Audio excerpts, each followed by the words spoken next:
Good evening. Welcome back to the Horror and Metal channel. I'm Hellhound, and this is going to be the 5th episode of the Morbid Hour. We're going to talk all about the films of Dario Argento, such as Suspiria and others.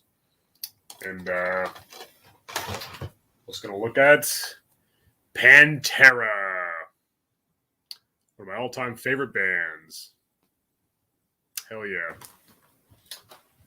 We're going to send the invite to the other guys. I'm running a little behind today, but I started the live broadcast just in time. We'll schedule it at 6, so I'm going to go ahead and send them the link real quick. And my dinner is on its way, too, so we'll grab that as soon as I...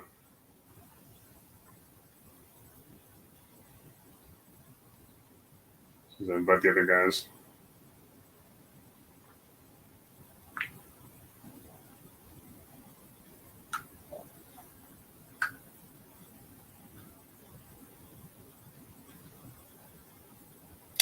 I sent them the link, so we're just waiting for them to join. We'll shortly be joined by Sean Erschen and HorrorFan88, and the three of us are going to discuss, once again, Dario Argento and Pantera.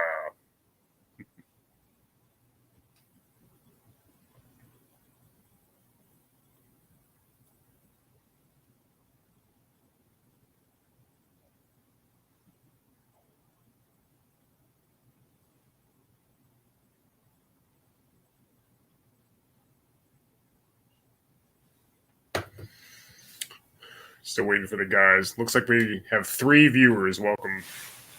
This is my my new rig. I'll talk about it more in another video.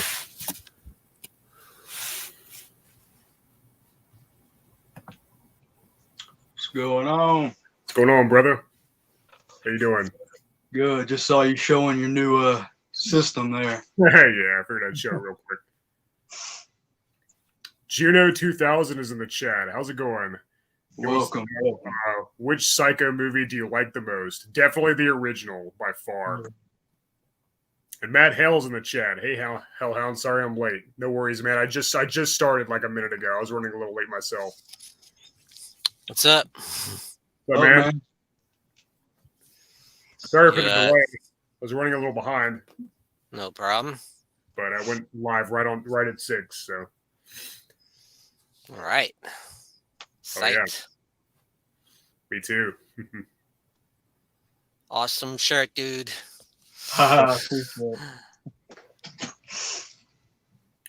So we're discussing you, Ball, and Michael Bolton, right?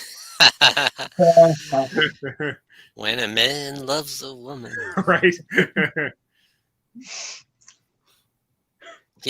Actually, Michael Bolton wasn't he in like a glam band before he went so?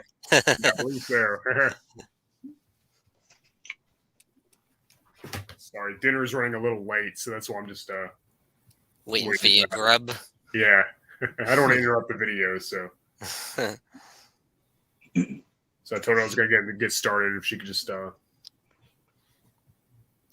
let me know, and I'll go get it. 1, 2. Tell me how I can live without you. Yeah.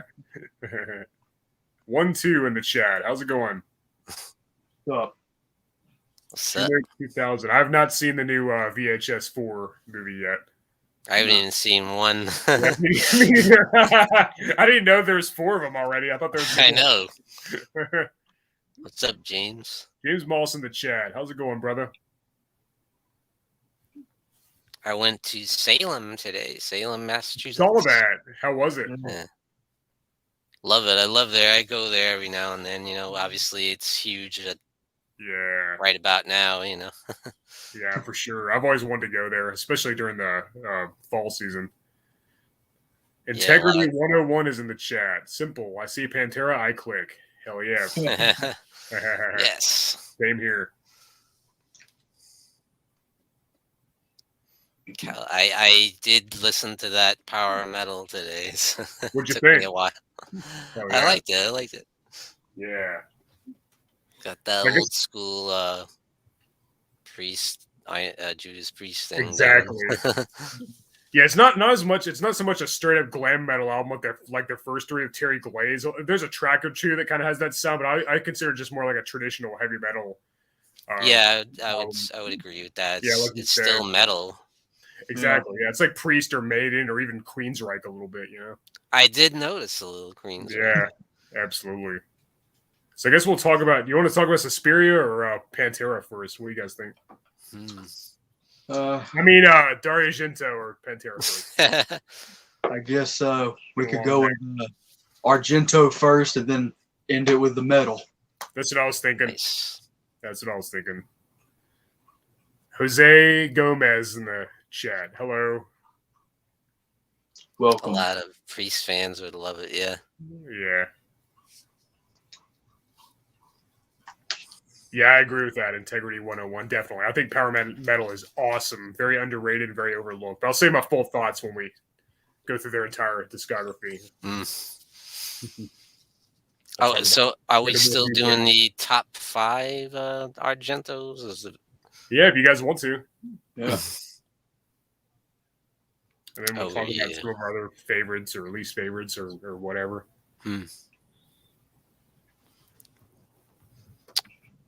So what are we gonna do? Start with the number 5 or?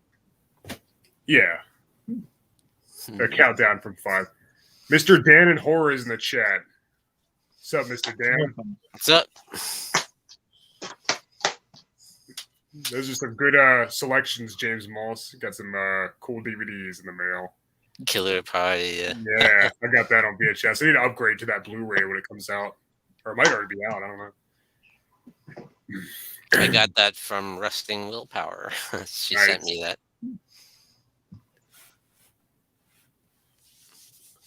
I got my altar of Michael Myers.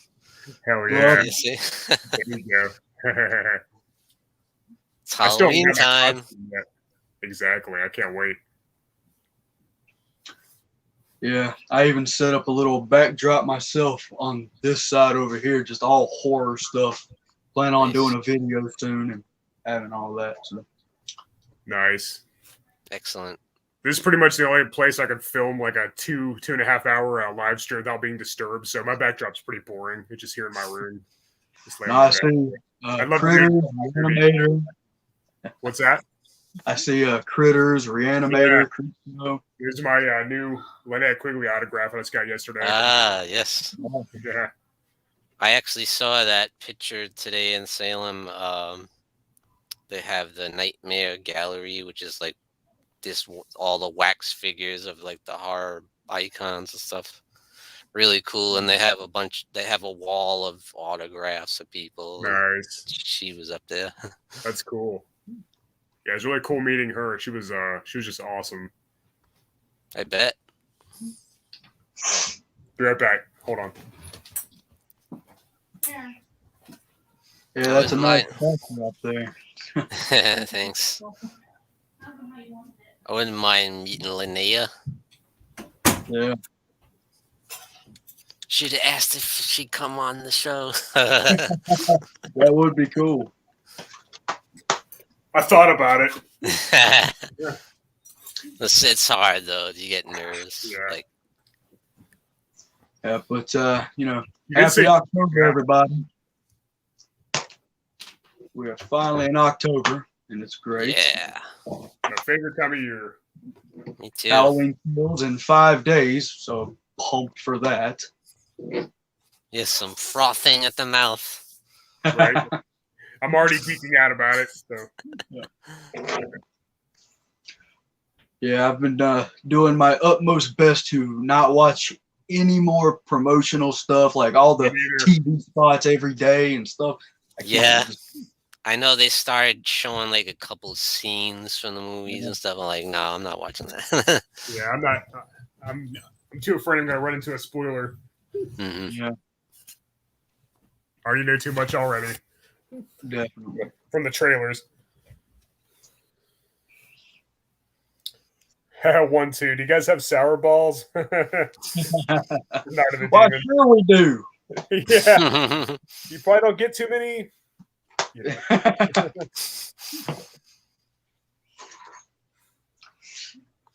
Yes, Matt Hell. Rob Zombie's brother is Powerman 5000. Yes, that's right. Yeah. Where do you You don't see hear that about on? them much anymore. Yeah, I used to listen to them back in the day. I got a few of their CDs still somewhere. Formerly, oh, I can't remember.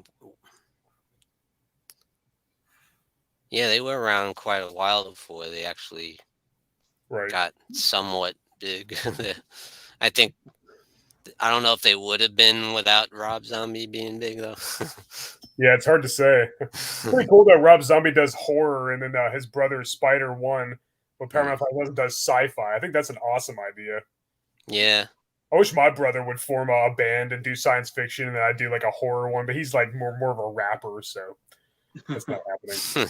I guess he can rap about science fiction, but Yeah. Why not? yeah.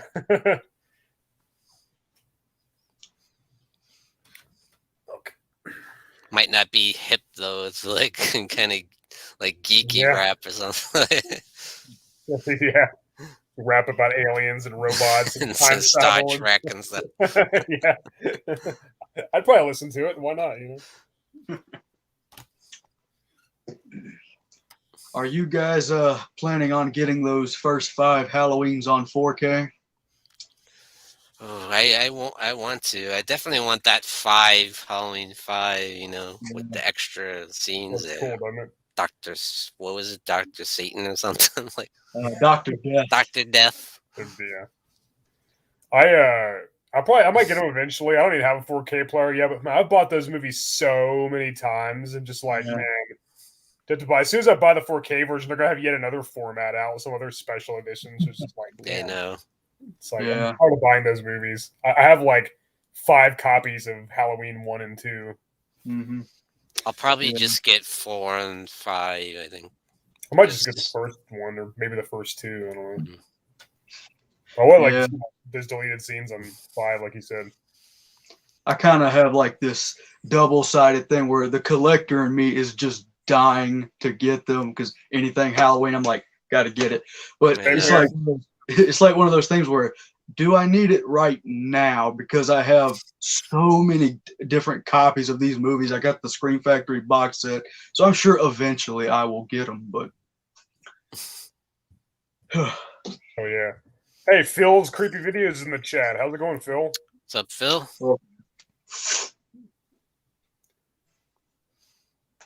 The funny thing is people talk so much crap about Halloween 5. I bet you that's the hottest item on there right now. Like, Yeah. I bet you all the Halloween nerds are gonna get that. Yep. I'm sorry for the people that truly hate Halloween 5, but I love it. You know, I grew up loving Halloween 5. So do I. It's just a guilty pleasure. There's a lot of things I like about it, but you know, I don't think it's nearly as good as 1, 2, and 4. No. Or 2018 or H2O for that matter. 4, kind of. It's kind of even for me. I know for a lot of people it isn't, but for me it is. I understand. Fair enough. I feel like they go together well. Yeah. They do. But it's weird that they even made another format because like people aren't really buying physical media anymore. Us collectors are, sure, but you know, like it's weird that they have another format that's really expensive because like most people aren't going to be down for that. Most people are just streaming and all that stuff. So it's weird to me they'd even like do that. It looks great. I think 4K is awesome, but you know, I'd get a player, but people don't really buy physical media anymore except for us collectors. You know. Yeah, it's crazy. Like me, you know. Yeah, it's crazy to you know, grow up and go through VHS, DVD, HD DVD, Blu-ray, 3D Blu-ray, 4K. It's like, good lord. Yeah. Until they can actually make you in the movie, like with holograms, then I don't really care about another format. You know, if I can actually be there, being chased by Michael Myers myself, then like I'll definitely tell over that crap. Hell yeah. Yeah. Yeah, that would be hilarious. You watch Halloween 2018. Yeah. Interactive. That'd be great. That's the thing. They get you to keep buying the same movie because they keep coming out with a new format. And it's working. Yep.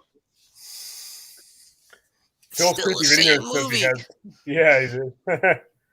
Phil says he ordered all 5 from Scream Factory. They haven't shipped yet. Pretty cool. I love Phil's live streams on YouTube. He's got a lot of awesome stuff. Yeah, he sure does. He's a real collector. Oh, man. big time. Yeah, he puts my collection to shame. Yeah, me too. His light years beyond me. Ed Hale says that Jason versus Michael is way overdue. Do you think it's too late? I'd still watch it regardless, but they need to make another Jason movie first, I think. Preferably that follows the original continuity. Mm-hmm. There's a fan film of that, so you can just watch that. It's actually pretty good. Oh, yeah. I don't think that would ever happen, though. Probably not, unfortunately. Integrity 101 says there's a Halloween 5 or 6 fan edit. Yeah, I think I have heard of that, especially definitely the one for 6. Doesn't it combine the theatrical and the producer's cut or something? Yeah. I saw they did something. Somebody did that with the first 2 movies too. Did you see like the Mr. Sandman cut or something? Oh, that's a cool idea. Yeah. But did they use the ending of part 1 or the beginning of part 2? Because they're a little different, I'm not sure. Yeah. See, certain things like that, they kind of just like at the end of the first one, Michael falls off the back balcony, but then the start of the second, he falls out the front. The front, yeah. Mm-hmm. And even the indentation looks more like prominent. Yeah, like a Kool-Aid man fell and hit, and it's just I would have cut that part. I would just exactly. Start it from Donald Pleasant's, That's what I would have done. Going up to the where the body was and seeing the blood and saying that's probably where I would start it. Yeah. I get goosebumps every time he says, "You don't know what death is," and the music and the Halloween theme starts playing. Oh, Mr. Sandman. Oh, you guys want to start talking about Argento? Yes, indeed. Let's count down our top 5. Oh yeah. Yes, I'm curious to see your picks. Cool.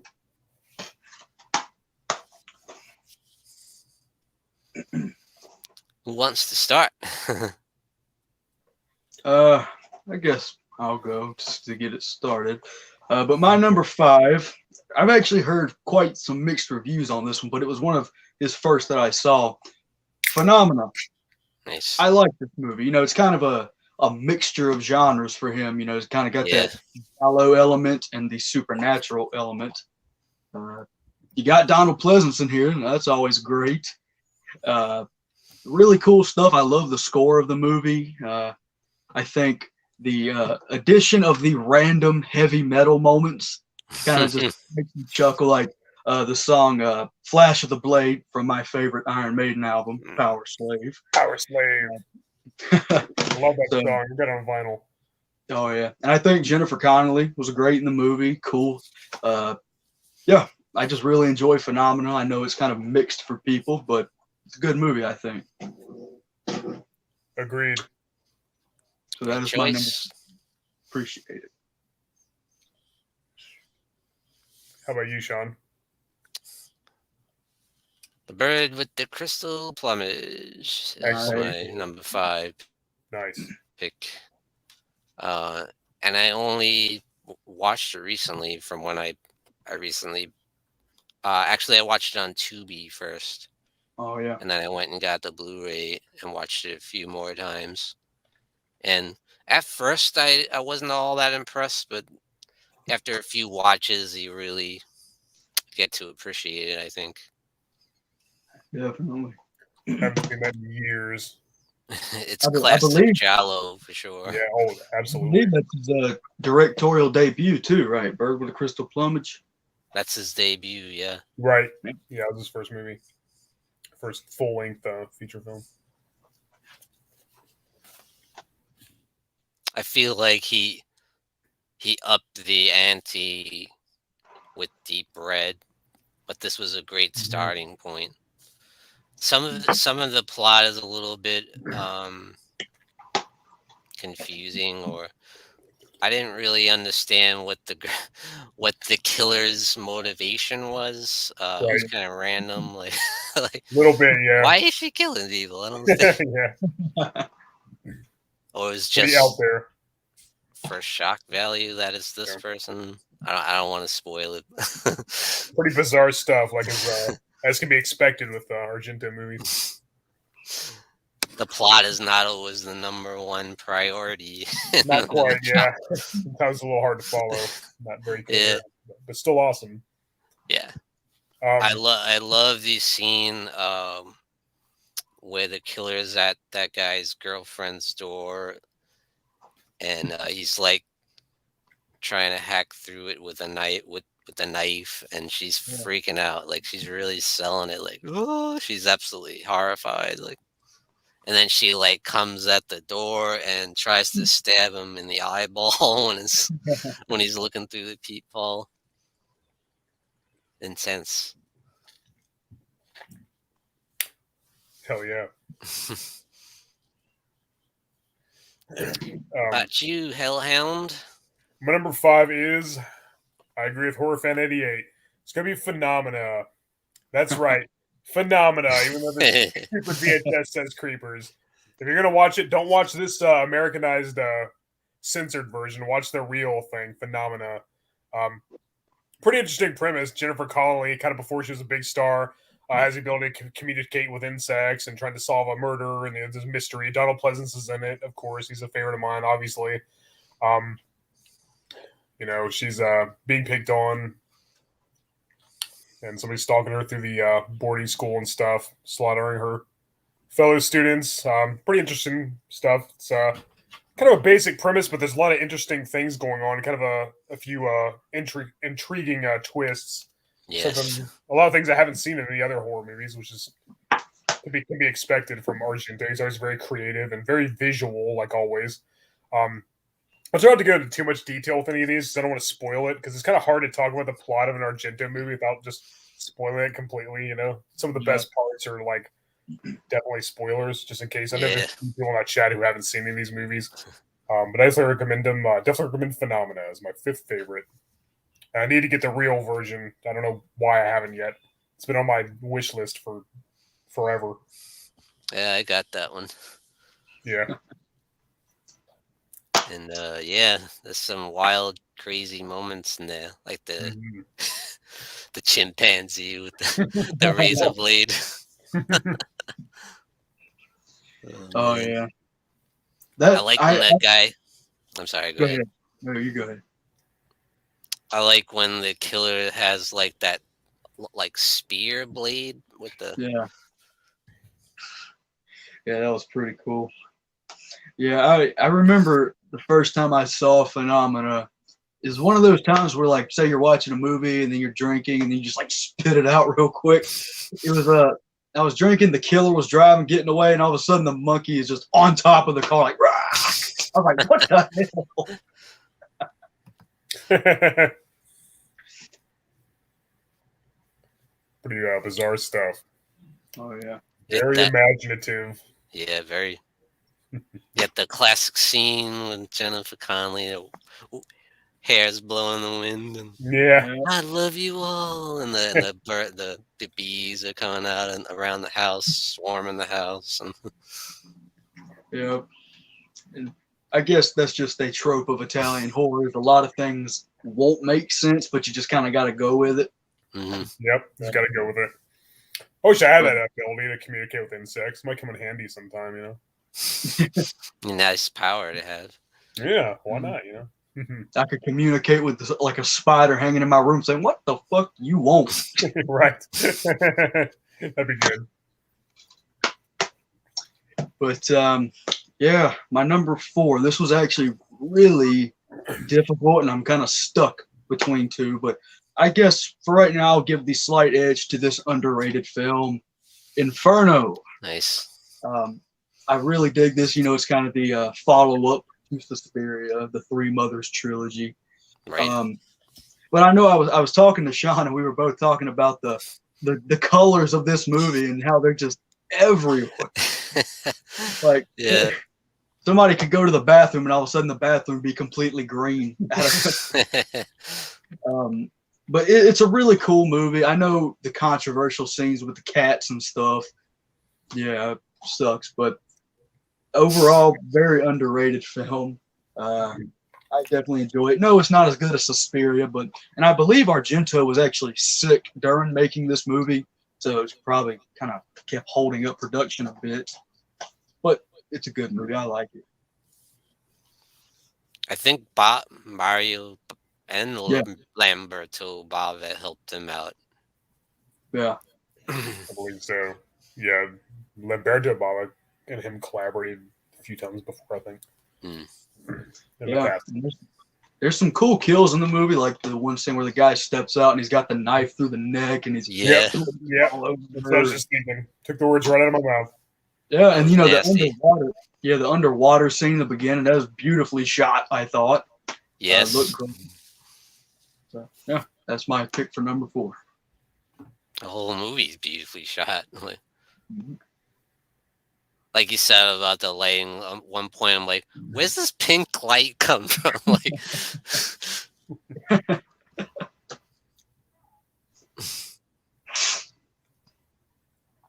how the guy getting attacked by the rats. Yeah. And then that one guy, the cook, sees it happen, and you think he's coming out to help him. He's just like stabbed.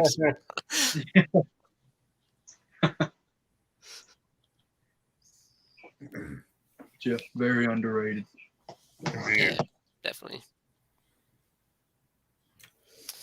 Well, my number 4 would be Phenomena. Awesome. Good choice. All the reasons you guys said, yeah. And that I do love the Iron Maiden in there and stuff is really cool. Yeah. And yeah, there's still a lot of giallo in there too, like with the kills and the killer and the mystery of the killer. But then you got wild supernatural stuff going on, and yeah, like you said, Donald Pleasance is a huge plus. And I liked him a lot. I liked him a lot in this one.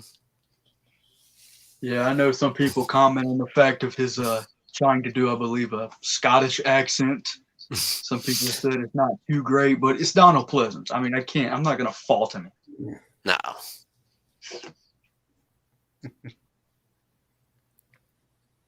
And I thought Jennifer Connelly carried the movie really very well, yeah, for a young actress like that.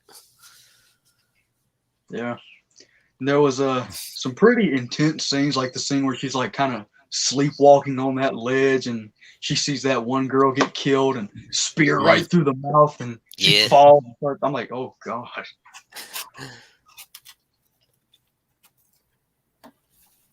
Lots of glass shattering.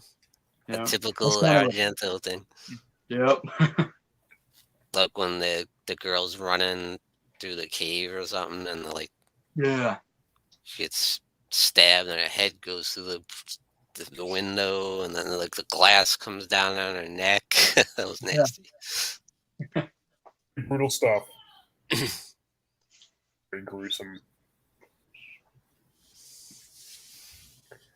So my number 4 is going to be Inferno. Nice. Yeah, it's a good movie. Very visual, like always. Really beautiful to look at. You know, the colors and stuff. Like always, it's the second installment of the Mothers trilogy, starting with Suspiria and ending with Mother of Tears, of course. Yeah, very suspenseful, like I said. Yeah, I think Mario Bava helped with some of the special effects direction stuff. I think he passed away before the movie was released, if I remember correctly. Really? Yeah, I think so. Awesome scenery and settings. I hate the part with the cat. That pissed me off. I actually refused to own it for a long time because of that. I actually still don't say. I probably will end up buying it instead. It actually has been on my list for a while. Back when I was younger, I refused to buy it because of that. But I probably will get it now. Like it's, I'm over it now. But I think it's funny to laugh at. Yeah, but well, it's because I don't want to get into why, but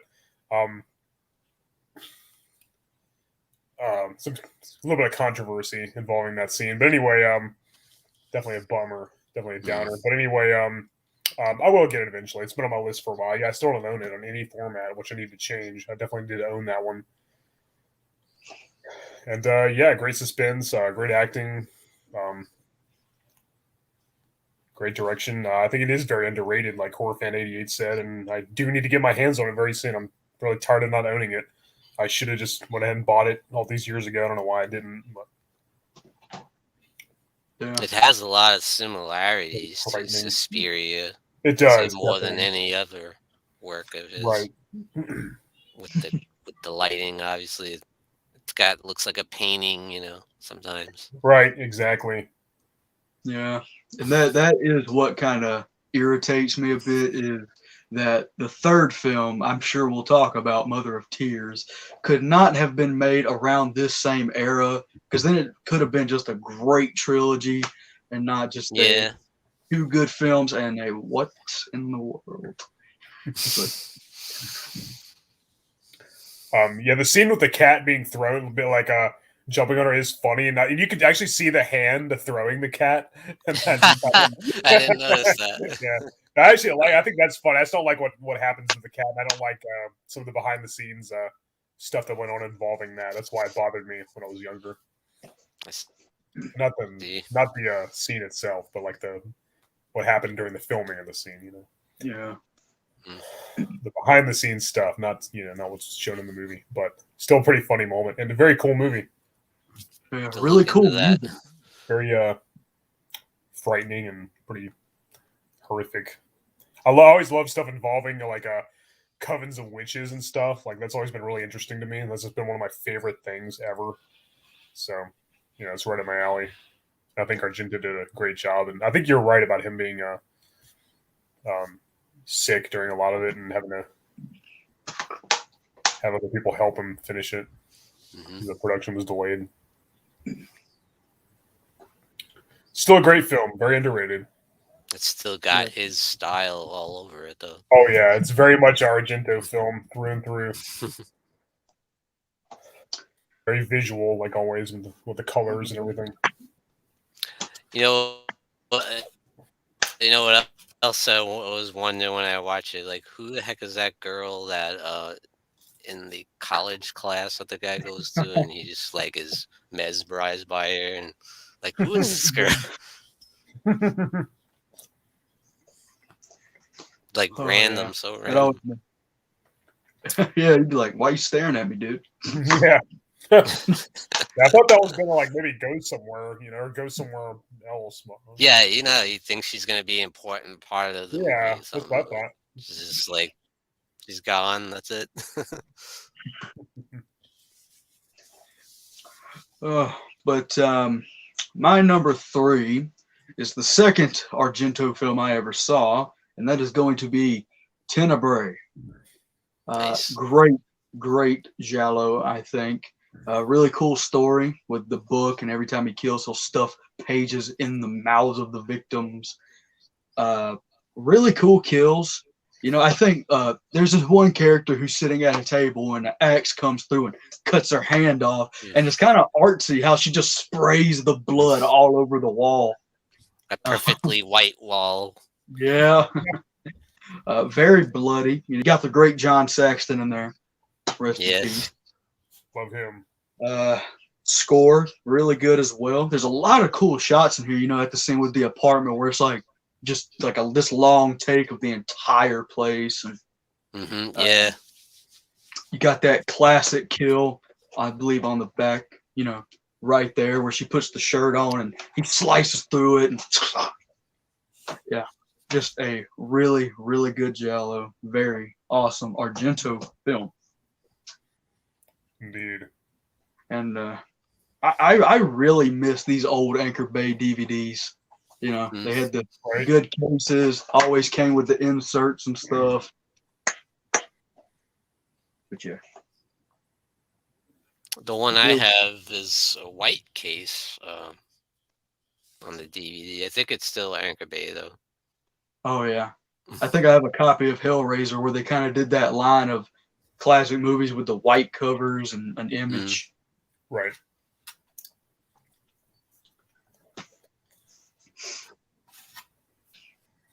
another one with some weird, batshit crazy stuff thrown in there. Like the homeless dude chasing that girl, Yeah, and or the dog chasing the girl. Like what the the? dog. Every time you think, okay, that scene's finally over, here comes another 2-minute chase scene where he's jumping. Yeah, It's just, yeah, it just like never ends. Like, man, this is turning into Devil Dog or Cujo or something. Little bit, yeah.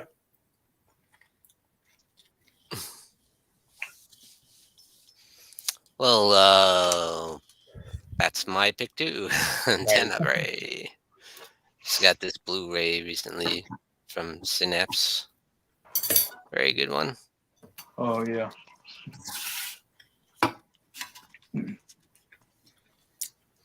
Yeah, I really enjoy that one. So I'd say it's probably his closest to a slasher.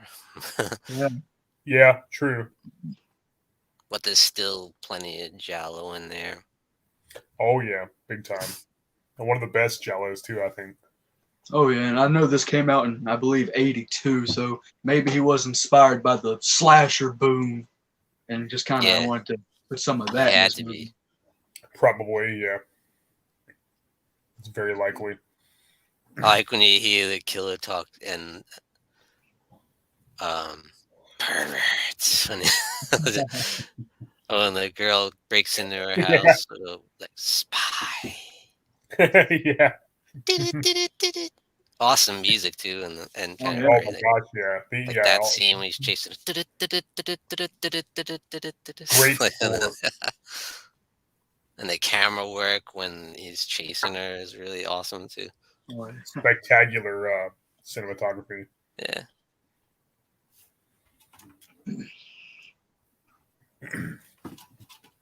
Yeah. I have that theme on my iPod that I listen to sometimes.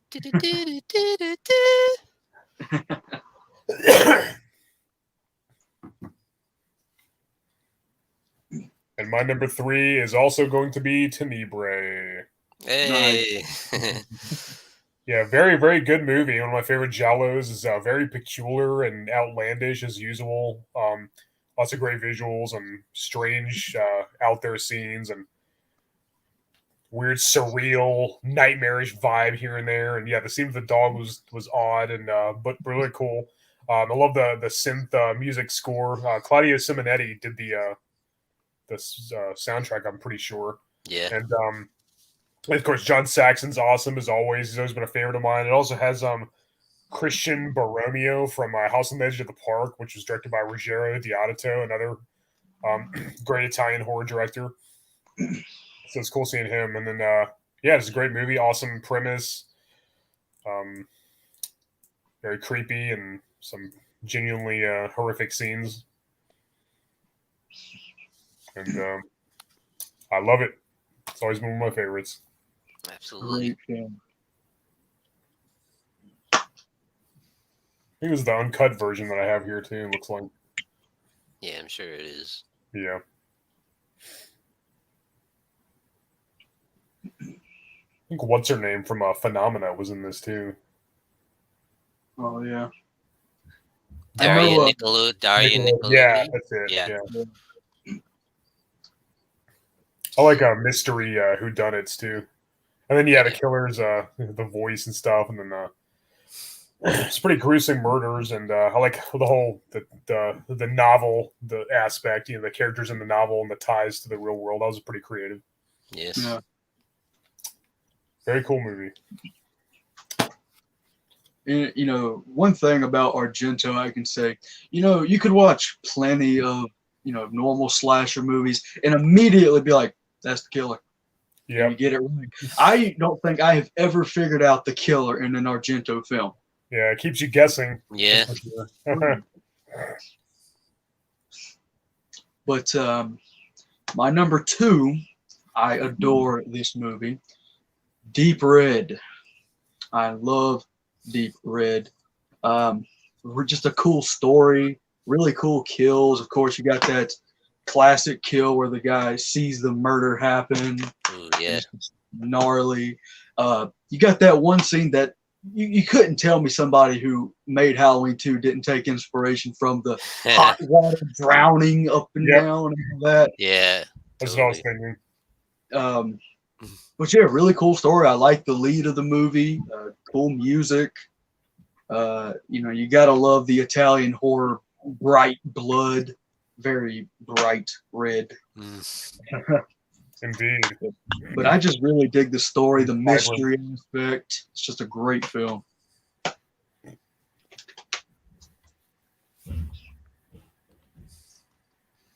It's just so stylish, It's like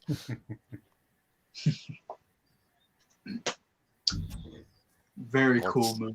Once again, very artistic, especially the weird scenes when you see like the killer doing his thing on the table with the weapons. Yeah, and this weird black glove. It's so stylish. It's for a murder film. Yeah, I really like the opening where they're in that big place and the psychic senses a murder in the audience, and you just see him get up and start to walk, and it's just very creepy. It's like, it picks up on his thoughts and stuff, and then that was interesting. That was a cool idea. Pretty cool twists. I like it. That would be my number 2. Strange Tennesseans in the chat. How's it going? What's up? Yeah, like you said, it was very hard to pick out who the killer was. Like, big time. I would have never guessed that. Me neither. I did not see that coming. And usually I'm really good at that sort of thing. And then again, I did see this when I was, we were really young several years ago. But I think even if I saw it for the first time now, I probably wouldn't figure it out right away.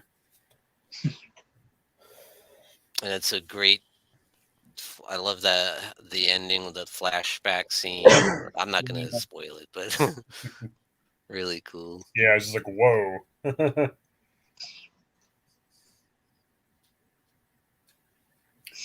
How about you, Sean? What's your second favorite Dario Argento movie? Deep Red. Absolutely. It's in my opinion, it's the best Giallo ever. I agree. I would have to agree with that. Just I will say a close second would be Blood and Black Lace for me. It's a good one because without that, I'm not sure Argento would have a career with. Yeah, you might be right about that. But he took it to the next level with Deep Red. Definitely. Another awesome score, Goblin, right? Goblin, yeah. Love Goblin. So they scored a lot of my favorite Italian horrors. And plus, this one was a lot bloodier than Mm-hmm. any Giallo I've seen before that. Big time. That hatchet murder. Oof. Yes. That was a doozy. Nasty. Some stuff. Yeah. And you really feel bad for the woman too. She was like a psychic or something. Yeah. Oof. But so it's got that. They always have that similar opening where with some guy witnesses a murder and just gets thrown in the middle of it. Just this random guy. And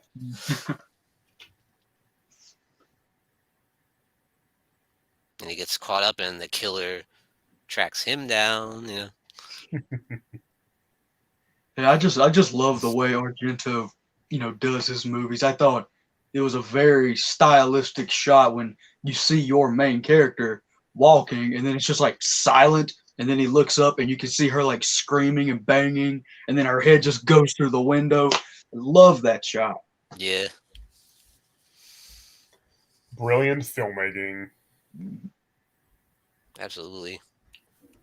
So my second favorite Dario Argento movie is, of course, Deep Red. Nice.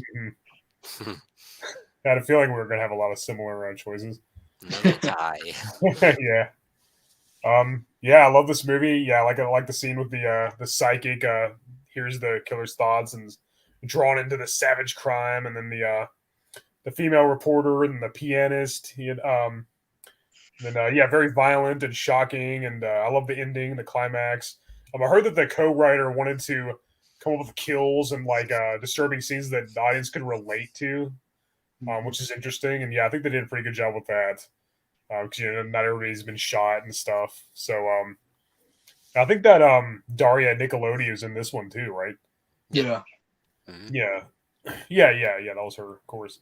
And yeah, very surreal, very atmospheric.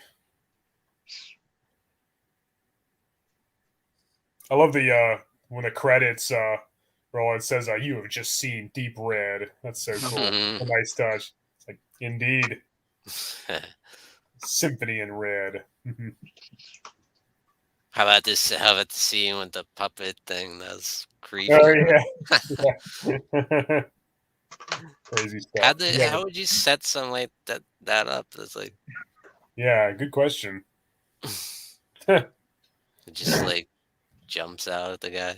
Yeah. And yeah, the Goblin soundtrack, of course, is amazing, as always. Yeah, very thrilling and just very really good mystery and very bizarre, macabre, unsettling, unnatural movie. A great final act. It's probably my favorite Big time. final Yes, act of I love the his climax. movies. This is my favorite Giallo by far. Absolutely Agreed. love it. It was one of the first ones I ever saw too. Lots of black gloves and broken glass and Argento. Yeah. Yeah, that about sums it up.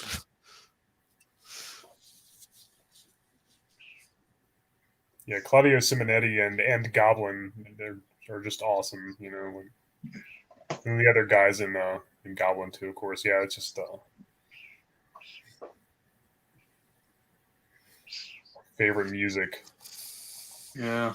Or, yeah, I have a wild feeling of where we're going next. Yeah, something tells me we're gonna have a similar choice for number one. I don't know, just a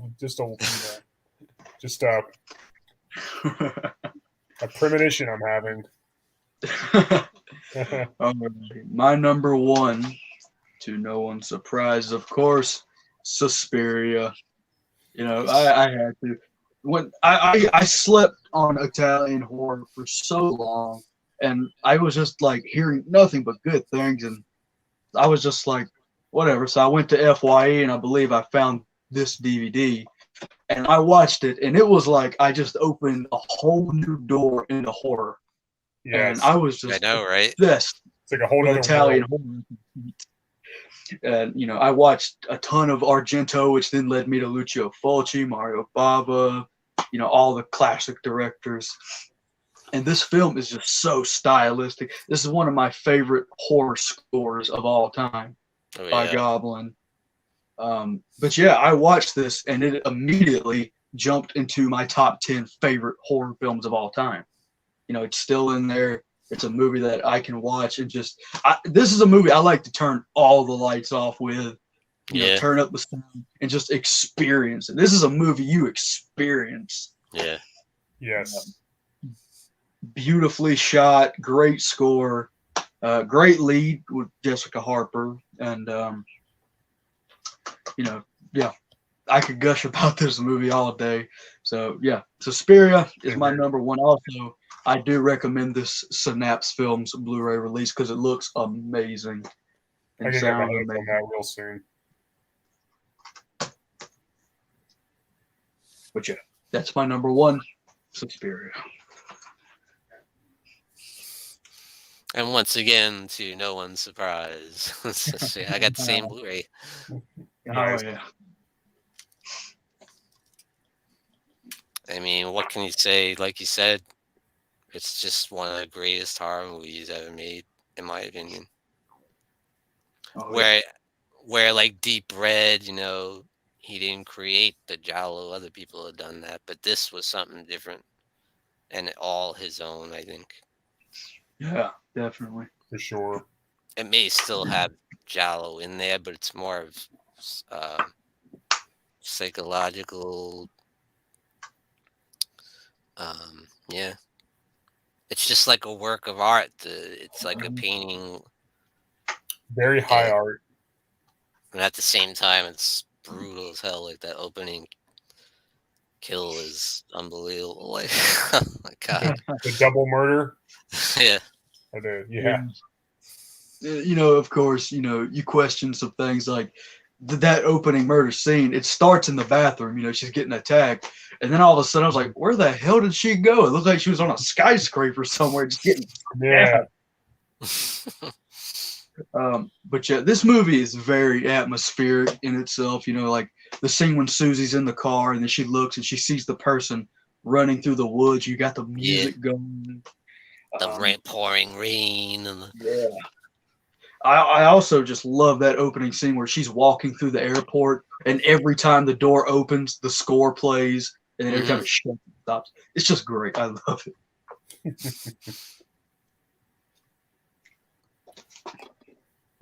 And my number one, of course, is Suspiria. Yep. shocker. The only correct answer, in my opinion. The only correct answer, yes. Yeah. My favorite Italian horror movie of all time as well. Not just my favorite Argento. This is also my favorite Italian horror. I know it's an obvious choice, but it's obvious for a reason. It's a no-brainer. Exactly. Yeah, I love the Germany setting, the dance academy. All the scenes in the rain and all the strange things that begin to occur, and the school becoming infested with maggots, and Susie's kind of descent into madness, into this strange, bizarre episode. Mm-hmm. And the piano player getting killed by his own dog, or so and then it's very shocking, very visual movie, like always, very surreal. Awesome use of colors. I love the bright red blood. Just the amazing. It's just so beautiful to look at. It's like a work of art, like you said. It's very artistic, like Argento's other stuff. It's a very iconic scenes. It's just like a pure like sensory overload. It just really appeals to your senses. It's a movie that it's like a horror fan 88 said. It's an experience. It's not just a movie. Right. I love the nightmarish feel. You almost feel like you're really there in some shots, some scenes.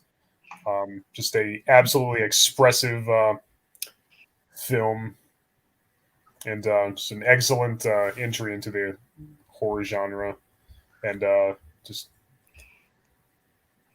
the double murder towards the beginning, like I said, and then it just feels like the viewer is really involved with it, which I think is really cool.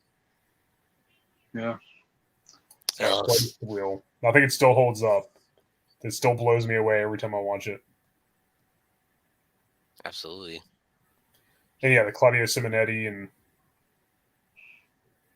and that sets the tone so much too. The score does a lot for the atmosphere like that. Wasn't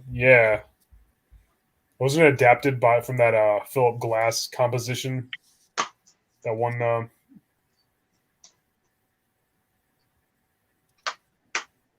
musical number. I'm not sure about but I think this would be an excellent movie to see in the theater. Yeah. Just experience that. Yes. I would be all over that.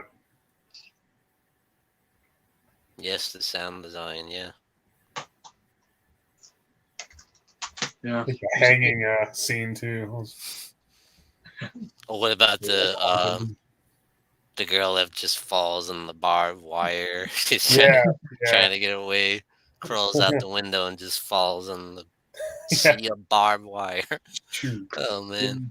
Jeepers. It hurts just watching it. Yeah, I've noticed that with Italian movies, the death scenes seem to be much more like gruesome at times. For instance, in House by the Cemetery, Lucio Fulci, that housekeeper lady that gets decapitated. The knife is like so deep in her throat, and he's just slicing. It's very just like Brutal. Oh yeah, when she shoved through the her face is pressed against the window, and she just shoved through and stabbed in the chest. Mm. And then the killer just keeps stabbing her, and then blood's flowing from her mouth and everything. yeah. And I can't piercing her chest. The close up of her heart and the knife. Yeah. I love that. I can't say I didn't chuckle when she got her face pressed against the window and they showed it and she was like, ugh. Yeah. The chuckle and Head smashing through the glass ceiling. Yeah. Brutal. Like I said, I love stuff involving like I like movies that have like a murder and like a supernatural aspect and vibe to them, you know, and the whole thing involving like witchcraft and stuff. It's definitely right up my alley. Yeah, and I think the setting at the Tam Academy is a really cool setting. You know, it just looks creepy. Yeah, it really is. It's something different for horror, you know. Yeah, You don't see anything like that.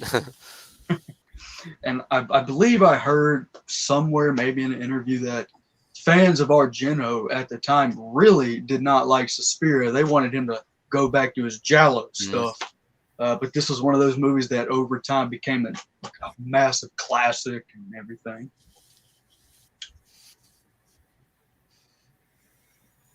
God forbid you go outside the box. Really. What if he didn't? I mean, you know, that's his most known movie. Mm-hmm.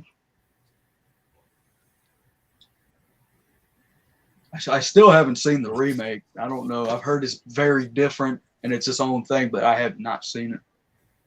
I haven't either. I don't want to. I'm just not gonna. I'm kind of done with remakes, to be honest. You know, just saying. I'm kind of over them. Suspiria didn't need a remake. It didn't need an update. It's perfect the way it is. I can't Yeah. do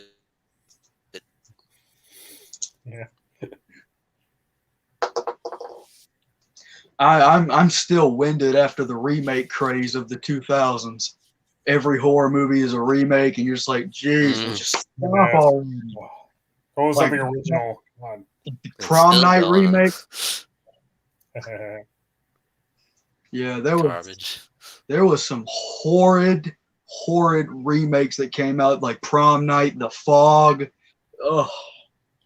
Oh God, The Fog. Oh, that might have been the worst one. Me and my ex-girlfriend went and saw every horror movie in the theater that year, 2005, and man, almost all of them were complete crap. And that was the worst one. Oh man, it was so bad. Oh Lord.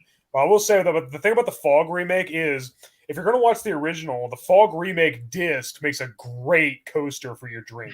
Like, you put your soda on top of it, and while you're watching the original.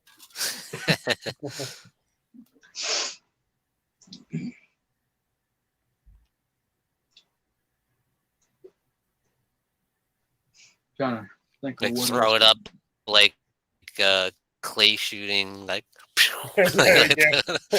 target practice or frisbee. Yeah, it sucks that almost every horror movie has been remade. It seems like at this point, but you know, here's the thing: when it came to like my top 5 favorite movies and all that, and you know, being like, don't get remade, and then I heard, oh, a Fright Night remake coming. I went, no. I was so mad. Same here. Well, now they're coming out with Hellraiser. Yeah, another one. It'd be cool if they called it Hellbound Heart and made it closer to the book, the original novel by Clive Barker, but they won't. So I'll pass. And of course, when they remade Night of the Demons, I out loud went, hell no. Me too. Come on. Sometimes it's like, why? I don't understand it. Yeah. Sean, did you ever see the Night of the Demons remake? I haven't seen the remake, no. It could technically be its own thing, but you know the way the demons look. Angela has horns this time and a tail. The transformations, they're just like turns into a demon. It's odd, but Oh yeah, Dan and Horace says Clive is involved with it. Oh, that's cool. I actually wouldn't. Hellraiser was one of the few horror movies I didn't mind getting a remake, only because I love that story and those characters so much. And most of the other sequels suck anyway, so it's like, why not start over now, you know? But I'm not liking. I don't know, man. I think they should follow the book more closely. I think that'd be cool, you know. In the book, the Pinhead character who didn't even have a name, just the lead Cenobite, the Hell Priest, was like androgynous and didn't really have a gender. So the fact that they're doing a female is fine, but I don't know. I think they just like follow the book really closely. That'd be a good idea. And then you know, because some things I didn't care for, they changed from the source material. You know, the cinematic adaptation. Some things I think the literary counterpart that it adapted were done a little better. Mainly the fact I think it was, you know, in the book, Kirsty was also was actually just one of Larry's friends, not his daughter, and he was called Rory in the book too. There's some other things that I think were done a little better in the book. I might check it out. I might see that one, but like as for other remakes of movies that, you know, definitely don't need a remake, then you know I'll keep an open mind about this one, but I'm pretty much 90% done with remakes. I'm not gonna bother seeing the Lost Boys one, that's for sure. But if there's a book though, if there's another book adaptation, I'm all about that. If they're just making another adaptation of the same book, like technically that's not necessarily always going to be a remake.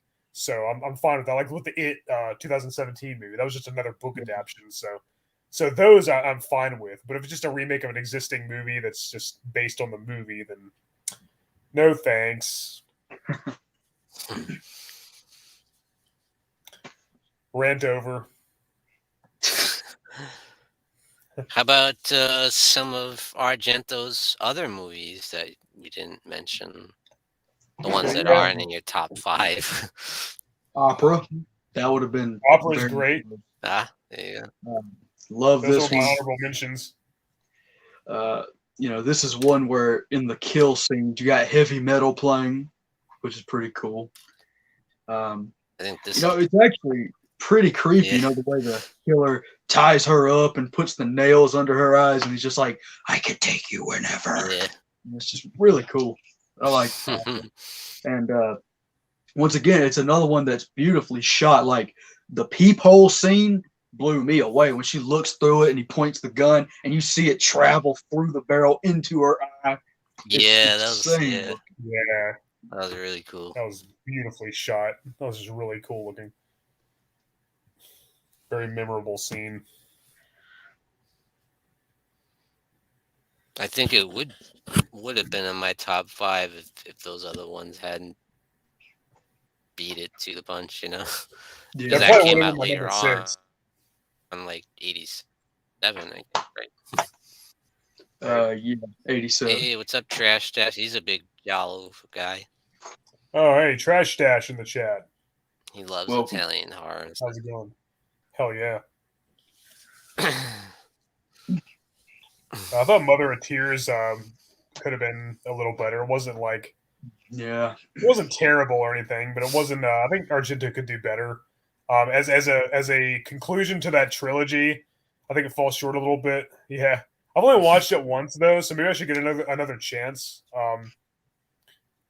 But I think it kind of does fall a little short of Suspiria and Inferno, but you know, not bad. Yeah, it has its moments. What do you think of Asia Argento? Oh, his daughter. Yeah, she's cool. It's kind of weird how she's been in a lot of his movies, and not only does she die in some of them, but she also has a pretty adult scene in a lot of them too. It'd be kind of a weird thing to do. I don't think I could do that if I was a director. You know, and but you know, I know Dario also wrote, produced, and helped make these, but of course, Demons, Oh Demons yeah, you gotta mention that. Yep. Church, and actually, Dario Argento is in Demons 2 and the Church. Yeah, you're right. Mm. But these are fun. Alberto Gava directed the first two Demons, and I think Michele Soavi did The Church, right? Yeah. Yeah, those are great Italian horrors as well. And then Birth of the Crystal Plumage was good, and then Cat o' Nine Tails. Yeah. that's a good one. Four Flies on Grey Velvet. I'm trying to think, I should have been more prepared. I haven't seen that one. I gotta see that. I know Trash Dash mentioned that. Four Flies and Grey Velvet. It's Trauma, and what was that other one? He had The Card Player. Card Player. A Phantom of the Opera. Yeah, from 1998. Yeah, With, and then what's her name? In my opinion, the What the Hell Dracula 3D movie. Yeah. That movie left me dumbfounded. I think that was his worst movie by far. That was terrible. Yeah, I don't know what he was thinking with that. Yeah, I don't know, man. But I think Rutger Hauer was a good choice for Van Helsing, but oh my god, I said really ugly CGI. And then the part where was it done? He turned into a scorpion or something, or a snake. Praying Mantis. Praying Mantis, that's what it was. I knew it was something weird. I was like, I've never seen a vampire movie do that. So if you're trying to do something that hasn't been done before, yeah, you did it. I didn't like the guy that played Dracula either. He was kind of boring and Thomas Kretschmann or whatever. Yeah, it could have been a lot better. Dario Argento doing a Dracula movie is kind of a cool idea, but it could have been executed a lot better. You know, maybe it was young Argento doing it, not prime Argento. Right. Cool. It's one of those things where you could watch that movie and just be completely like, this is the guy that directed Suspiria and how mind blowing. Yep. Oh, how the mighty have fallen. Yeah, he just I think he just lost his way after a while. It happens, you know. It's hard to be consistent, I guess, over so many years. You know, kind of the quality kind of goes downhill. I mean, hell, look at John Carpenter. His last couple directorial movies weren't really that great either. So, you know, I don't hold it against him, but it is kind of surprising. I think Argento also made another one called "Do You Like Hitchcock?" But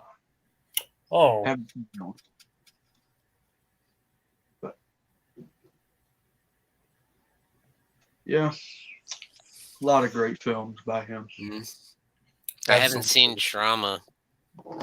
Me either. I haven't seen that in a long time. I don't remember a whole lot about it. Is that a good one? Is that worth checking out? From what I remember, I thought it was pretty good. But again, it's not fresh in my mind, so. Yeah. I watched Demons 2 the other day for the first time in a long time. It's a blast. I love the fact that they brought the actor that played Tony the Pimp in first Demons back. Now he's like a role. Yeah. Yeah, but it's fun. Yeah, it is fun. James Moss is heading out. Have a good one. James. Check it out. Trash Dad says, do you guys like The Card Player? I don't remember a whole lot about it. It's been a long time since I've seen it, but I need to check that out again. It's not fresh in my mind.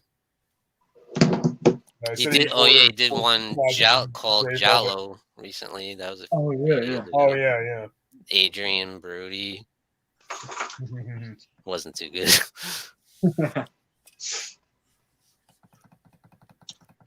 Yeah, Mr. Dan and Horry, definitely check out Opera. Yeah, definitely.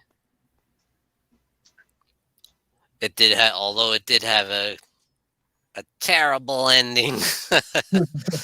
Yeah. It reminded me of a movie I don't ever want to think about, which I'm not going to mention, but. I think I might know what you're talking about. What? Yeah. That was probably the only ending that I hated. Yeah. But other than that, it's a good movie. Indeed. Oh, of course, you gotta mention he worked on Dawn of the Dead. That's Dawn right. of the Dead. He did the Italian cut of the zombie, whatever. Right. Yeah, the original Dawn of the Dead, it kind of had that like Italian flavor a little bit. Like it kind of felt like that. And I think the score was done by Goblin, if I'm not mistaken. Right. So it just kind of had that. And you had a great director with George Romero, and so you got George Romero, Dario Argento, amazing film. Can't go wrong with that. Mm-hmm. Absolutely. It's a match made in heaven. Oh yeah. Quite a combination. I think he might have co-wrote. I believe so. I think so. Trash Dash says, "How is Wax Mask?" I think he co-wrote it with Lucio Fulci or something. I've seen that. Mask. I don't think I've seen that, unless I just don't remember it. Oh yeah, they did that. Two Evil Eyes. Remember? Oh, that's right. Yeah. George Romero. Right. It was kind of a anthology, right?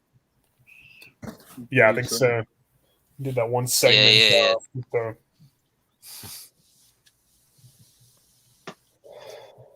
But I haven't seen it.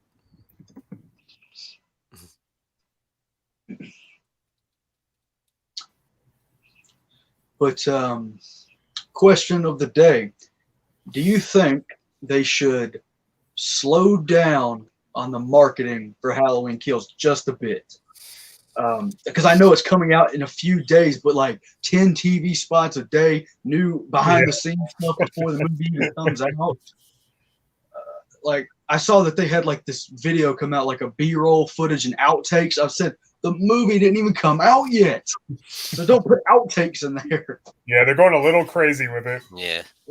And trying to avoid that stuff is very difficult. Yeah. Usually you pretty much have to just like live off the grid until it comes out. Yeah. You know, turn your internet off completely. I find it hard too, but I don't want to see anymore, like you said. In the part of me wants to, though, you know. But yeah, no, I can wait one more week. We waited 2 years. I can wait 1 week to. Yeah, when it comes out, the best thing will be I finally get to see it. The second best thing is I don't have to hear about it anymore, and I don't have to worry about a possible spoiler or something. You know, it's just like by all means, let's discuss it at length. You know, until. Yeah, and just at the point, I just want to see the movie. Okay, I just want to see. Exactly. I just want to see the movie. That's the only thing. That's the only thing I want to do. The previews and all this other crap. Yeah. I don't want to see anything else related to it unless it's the movie itself. Yeah. Like I don't think we discussed the final trailer that came out, but what did you guys think about that one?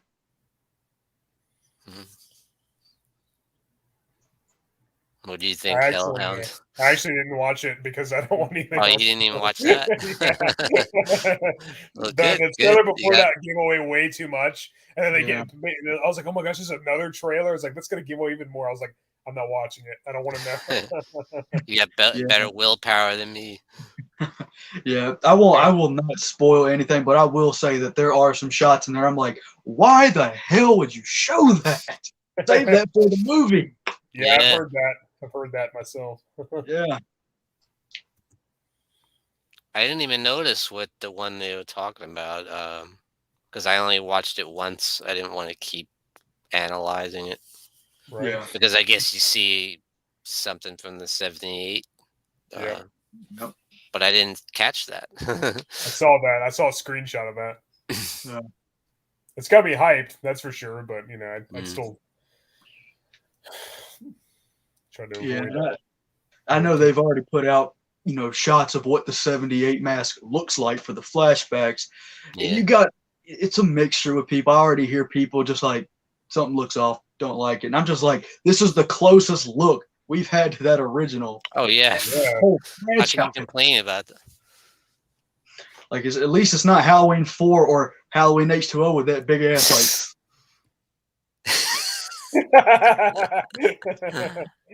He gets kneed in the nuts by Lori and just. You see his eyes. It's like, oh. You guys see what Trash Dash just wrote? No.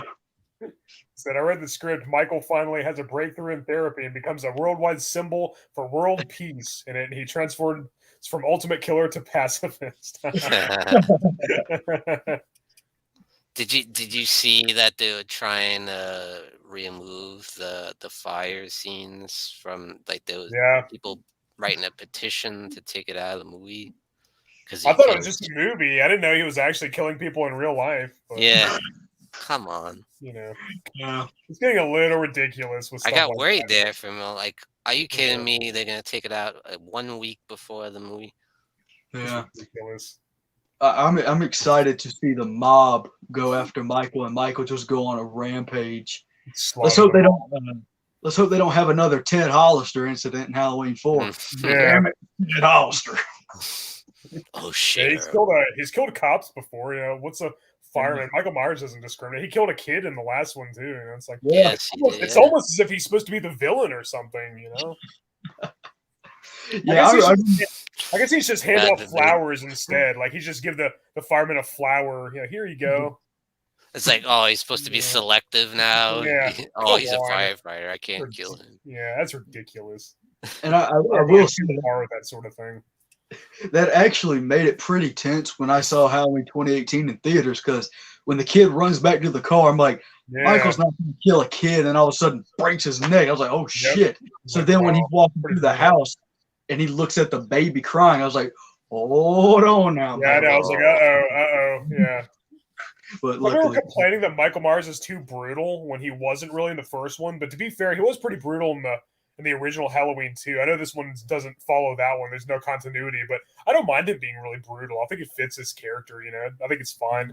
The first movie was really subtle and more simplified, which is great. I wouldn't change a thing about it, but I like that the sequel is trying to do something different. They kind of try to expand on it. They have to up the ante a little bit in some way. You know, it's probably not going to be as scary or suspenseful or mysterious or whatever. So I think making it more violent and sadistic and having Michael have a more cruel, mean-spirited, brutal, relentless streak is a good way to do something different, you know. And people are saying it feels similar to Rob Zombie. I was like, well, I think that's the only thing it has in common with Rob Zombie's Halloween films. Thank God, you know. But it doesn't really bother me. People did gotta have a point, but I think it's fine. Yeah, that's what kids like these days. Unfortunately, most modern horror fans don't like, there's got to be some gore and some explosions. They don't like subtlety or horror being suggested. They don't like using their imagination, so it's got to be, spelled. But I'm fine with that. I think the brutal kills is great. I think it was awesome in 2018. It looks like it's gonna be awesome this one too. And bring on the brutality. I'm all for it. It had some cool shots too. Like it wasn't just straight up blood and gore. They had some cool style. Yeah, to it too. There was still some build up and some atmosphere. There's still great suspense, and some great creepy, unsettling scenes. But I think the brutal, mean-spirited edge, just enhances it. The first film didn't need it, but I think it does fit well with these films. I dig it for sure. I'm all for it. Yeah. Do you know who I truly want to see return and hopefully is in Halloween Kills? Ben Tramer, because technically he's still alive. He's alive in continuity. Yeah, I hope so too. Well, Marion Chambers is supposed to be dead, so she came back. Yeah. Yeah, why not Ben Tramer? Maybe it'd be funny if he died again, though. I thought about that. He should die again. Right? It's by somebody other than Michael Myers yet again. Like they mistake him for Mike. That'd be funny. Yeah, that would be funny. He just ran out in front of me. I didn't see him. It's like, oh, so you're just on your way to crash into that thing anyway. And he just happened to. I thought that was a weird scene. It was so out there. Just make it like a thing, like every Halloween movie. It'll be like South Park. He killed Kenny. You killed Ben Tramer.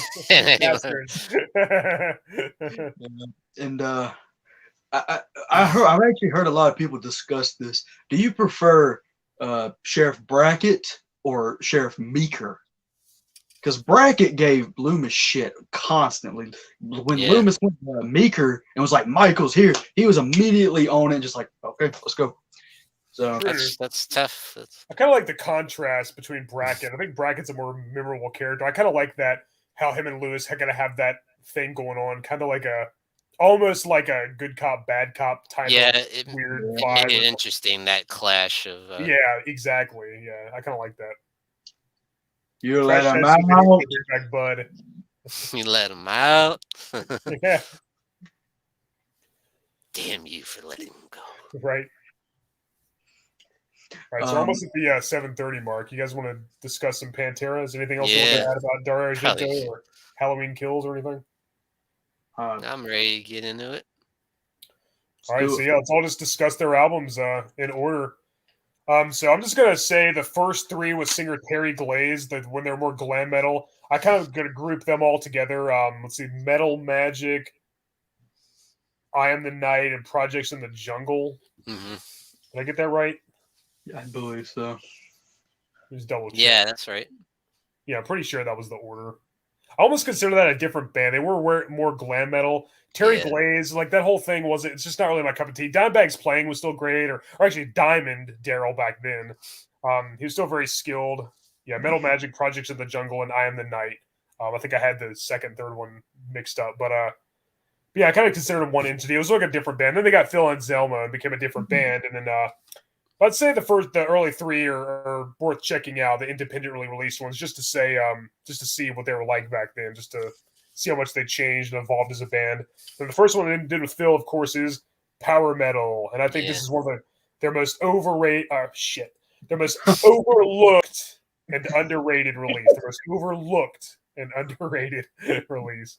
I love it, and like I said before, this is by far my favorite Phil Anselmo vocal performance, and I don't say that lightly because I think he's a great frontman. He's a great singer, and he's very talented. He also plays guitar and bass and drums. He was in Necrophagia and Viking's Crown under the pseudonym Anton Crowley.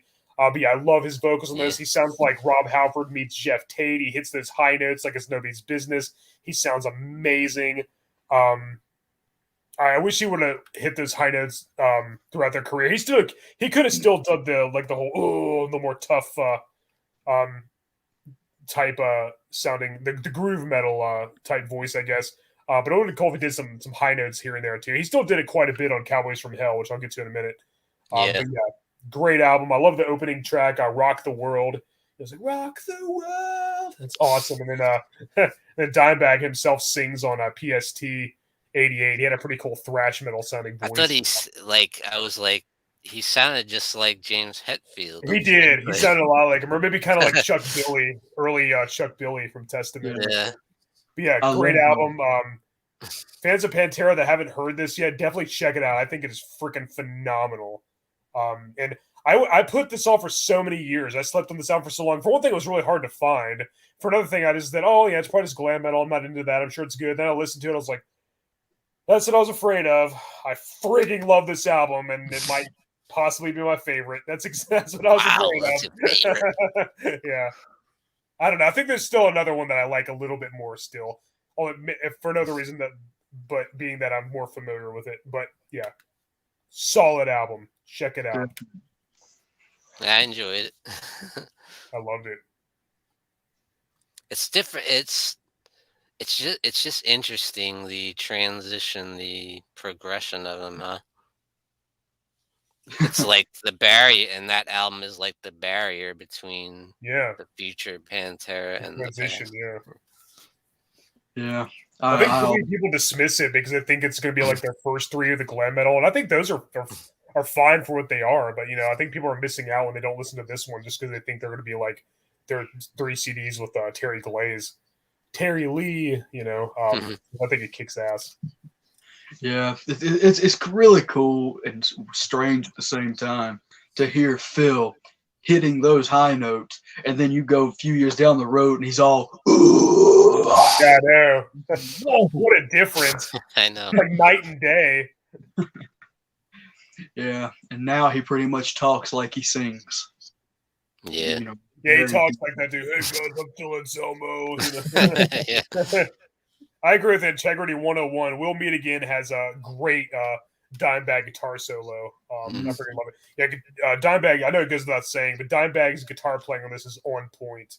I know he was Diamond Daryl back then still. And yeah, and Vinnie Paul's drumming was great, and Rex Brown's bass playing. Rex Rocker back then. And most of all, yeah, Phil Anselmo's, this is my favorite singing he's ever done on any release. Yeah, and I also want to give credit to Rex Brown. You know, not a lot of people mention him when it comes to Pantera. Hey, he kind of overlooked. People don't talk about Yeah. him as much as the Abbott brothers and Phil. Yeah, some great stuff on especially like Far Beyond Driven. Has a lot of great bass stuff on that. Very groovy bass lines here and there. I love it. I think he's very talented. I like that him and Phil did all kinds of other projects together after that, like with Down. And Down, yeah. The Abbott brothers kind of went their separate way with Damage Plan and stuff, and then Phil and Rex kind of did their thing. I wish there could have been like a at least one last reunion, but of course, Yeah. I don't know how that went. Unfortunate. Yeah, I was still holding out hope. I didn't think they would ever, but I don't think Vinnie Paul and Phil just did not get along anymore. So. I don't think they ever reconciled. I don't think they ever buried the hatchet and put aside their differences. I bet I bet it would have happened eventually, but unfortunately, Vinnie Paul sadly passed away, which really sucked, of course. Now both the Abbott brothers are gone. I still can't believe it sometimes, but yeah, I think it might have happened eventually, but who knows? Yeah, they both said some pretty harsh things about one another, and Vinnie Paul, of course, didn't even let Phil go to Dimebag's funeral and stuff, and blamed him for a lot of what went down too. So yeah, it's very unfortunate it had to happen that way, but yeah, and I believe Eddie Van Halen actually put one of his guitars in Dimebag's casket too. Yeah, it's the one that's on the cover of their first album, Van Halen. They're self-titled. That guitar, the black one with the yellow design on it. Yeah, that was buried with Dimebag allegedly. And now Eddie Van Halen's gone. I know. Talk about respect, though. That shows exactly that he. When someone like Eddie Van Halen acknowledges how great a guitar player Dime is, that's how you know. You know he's good. Damn.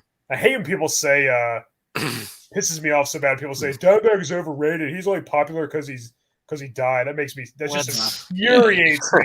It's like, I'm not a violent person, but like I always feel like I just need to smack them across the face and say, shut up. Yep. And fun fact for anybody in the chat that didn't know, Dave Mustaine almost hired Dimebag Daryl, but he actually wanted Vinny to come with him. But at the time, he was like, "Well, we already got a drummer." Right. I believe it was Nick Ninja. But that was a fun fact. Yeah, imagine how different Megadeth would sound. He almost had Kerry King as well. I think Kerry King actually did join very briefly, but he wanted to stay with Dave wanted him to leave Slayer, and he didn't want to do that. Integrity 101 brings up a good point. All the drama around Pantera has been blown away out of proportion to sell magazines. Vinny probably just had PTSD. Yeah, that's could definitely be true. I mean, no matter what went down, I'll just say it's unfortunate that they never did put aside their differences. But who knows? Yeah. Well, there is real drama. It's not like made up. I mean, Dimebag was murdered, and that. But I mean, he's talking about like Vinny and Phil's rivalry, which I mean, there definitely was there. But they made some great music together. So but they verbally bashed each other. Oh yeah, I've seen it in Vinny interviews and stuff. Yeah, it was definitely there. He's just saying that people exaggerated it a little bit, maybe. It was like I've seen an interview with Vinnie Paul where they bring up Phil and he's just like, don't want to talk about it, and like move on. Yep. I remember him saying like when somebody asked him about getting back together, he's like, that'd be like getting back with an ex-wife or something that you never want to see again. Well, I've heard from other, I've seen interviews with other musicians that said that Phil was a little bit hard to work with, but who knows? You know, the guy's talented, so can't we all just get along? Yeah. Did you guys ever read Rex Brown's book, the Black? What was it? 101 Proof or something? Yeah, I've been meaning to. It's definitely on my list. I've got a huge list of autobiographies I want to check out. That's on there.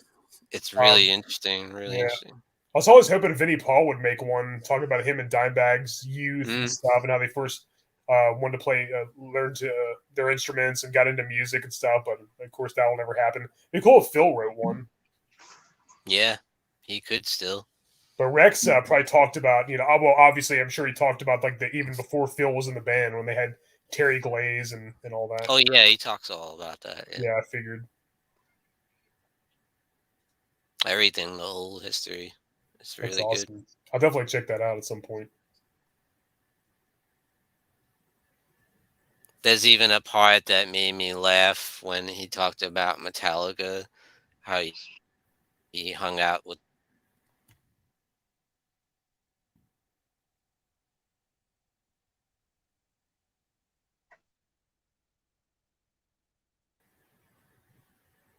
We lose Sean.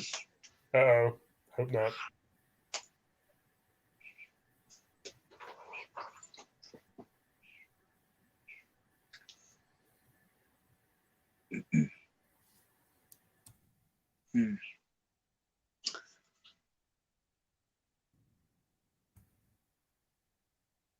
Sean? He froze up on us. Mm-hmm.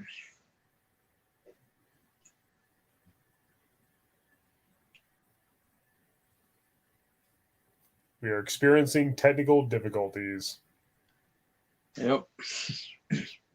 Well, while we wait for Sean to return, I have been playing guitar for 15, 16 years maybe, but I've been playing it seriously for like 4 years now, trying to actually learn and play. And, you know, people like Dimebag, you know, is one of my inspirations. Same here. I think I'm good, but not on the level of Dimebag.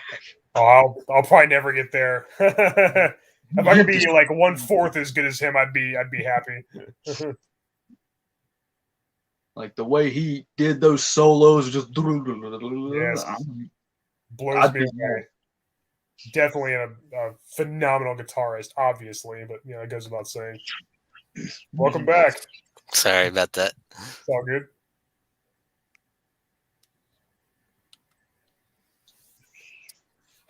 Yeah, I could play quite a bit of Dimebag stuff. I've never even attempted one of his solos. I probably shouldn't because I'll just butcher it. I'll just embarrass myself if I try to play a Dimebag solo. But I can play a lot of his riffs, which all, of course, are very creative and very phenomenal. Integrity 101 says, "What are your thoughts on Rebel Meets Rebel and Damage Plan?" I thought Rebel Meets Rebel was pretty cool. I've got the CD, David Allan Coe, and it's basically Pantera minus Phil, but plus David Allan Coe. I think it's pretty cool. It's kind of like a more southern rock. Yeah, I like it a lot. The Damage Plan was good too. You know, they had Pat Lockman, who played guitar for Rob Halford's solo band, Halford, for a while, and he sang for Damage Plan. Pretty good stuff. I don't like it quite as much as Pantera, but it had a Pantera feel, definitely. Oh, easily. I think it was kind of the next best thing in a lot of ways. I saw them a couple times in concert. Nice. I bet they put on a hell of a show. Yeah. What about Hell Yeah? Remember the Hell Yeah? Oh yeah, with Vinnie Paul and the guy from Mudvayne, Chad Gray. Yeah, they're all right. Yeah, I never was too big on them, but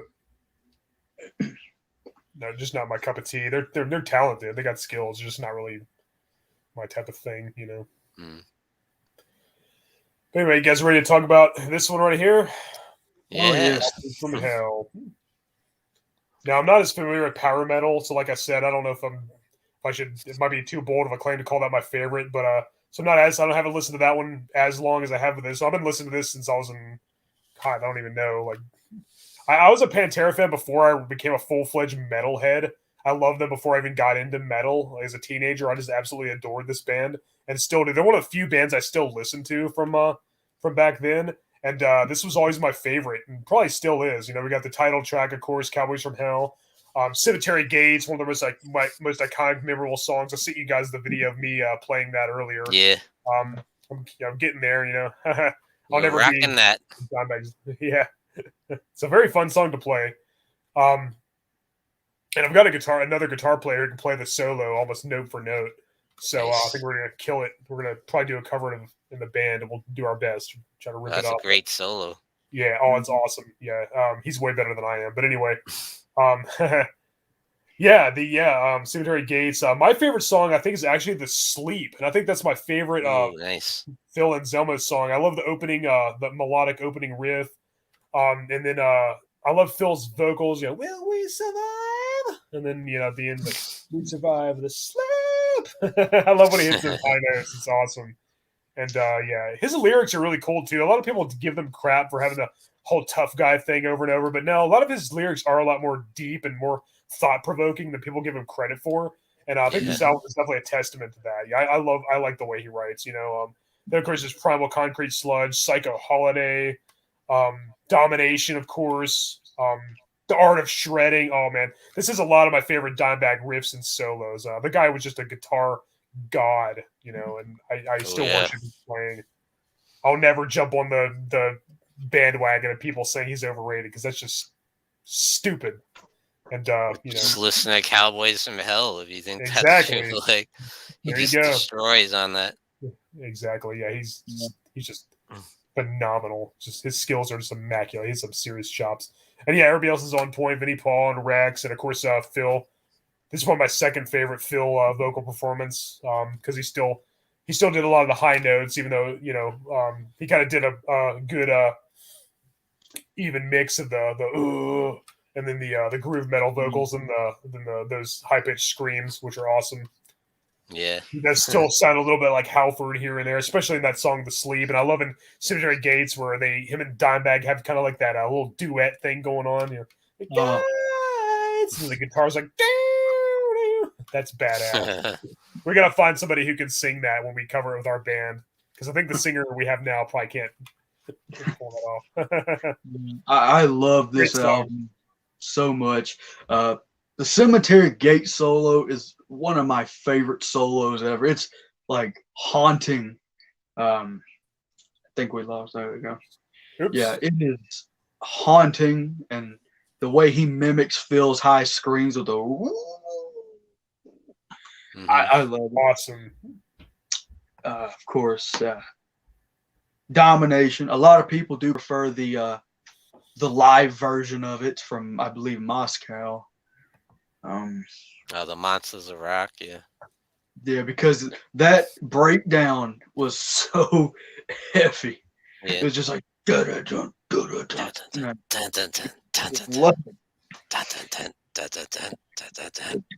All the heavy chugging riff, man. It's just me pumped every time. Pantera knew how to get a crowd going. Oh, yeah. Oh my gosh, yeah. Phil's between song banter and working the audience, and of course Dimebag doing his thing. Just what a concert. Yeah, absolutely. Mind blowing. Very energetic front man. Jumping around everywhere. Exactly. Basically moshing on stage. Oh yeah. Great stuff. It would have been kind of cool if Phil could have played rhythm guitar a little more often. There was a concert where they did a cover of Metallica's Seek and Destroy, and Phil plays guitar and Dimebag sings, which is pretty cool. It would have been cool if he would have played guitar a little more, but I guess when you have a guitarist like Dimebag, you don't really need another guitar player. I think he could have. He's definitely good enough at it. For sure. I think they also did a concert where they played Metallica's Whiplash, where Phil was on guitar, Dime was on vocals, and they had Jason Newsted play the bass. That's right. Cool. I think that's what I'm thinking of, yeah. He's a cool singer. Yeah, he is. Yeah, they should have did that more often. That was pretty cool. I like when bands do stuff like that. Yeah, that actually takes me to this very old video I saw of Metallica live where they switched instruments and Jason was on Yeah. guitar, Cliff was on bass, and James was just pounding on the drum. Yeah, Well, I they remember did that when I saw them. I saw them when Yeah, they did that. Yeah, like he's pretty damn good drummer. Like Yeah. James. he's better than Lars. No. Just kidding.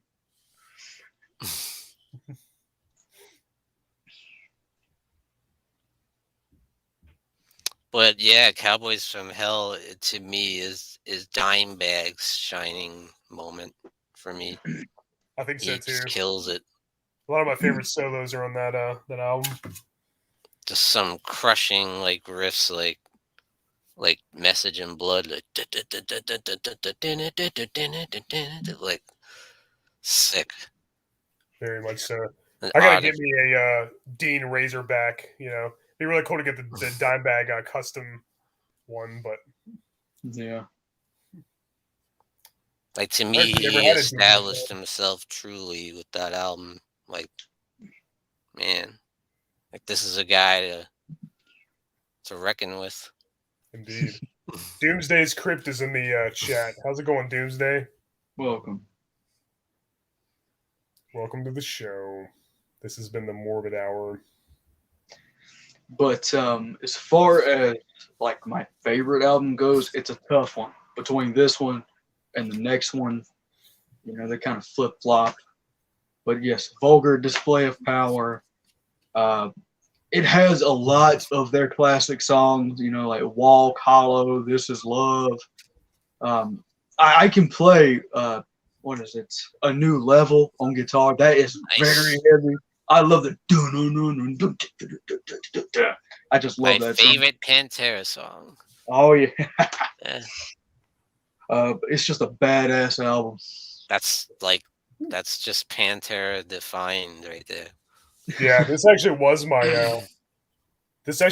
favorite when I was a teenager, and I still love it. It's definitely probably my taking power metal out of the equation because I'm not I haven't let it soak in quite as much. I haven't been listening to it nearly as long as these other ones, which Yeah. are considered their official discography. Taking power metal out of the equation, this is easily my second favorite next to Cowboys from Hell. I love it. I filled into the high notes as much anymore, but he still had that awesome, that gruff, aggressive growl, and Yeah. it sounded like he could really kick some ass. And yeah, Mhm. Walk was Walk was one of the first songs I learned on guitar too, and it's a classic, iconic song. It's definitely a concert favorite. I like that one video on YouTube of them playing that live, and then Phil gets the guy on stage, and then the guy just runs off, and Phil's like, "Where are you going? Come here!" I love that. And Yeah.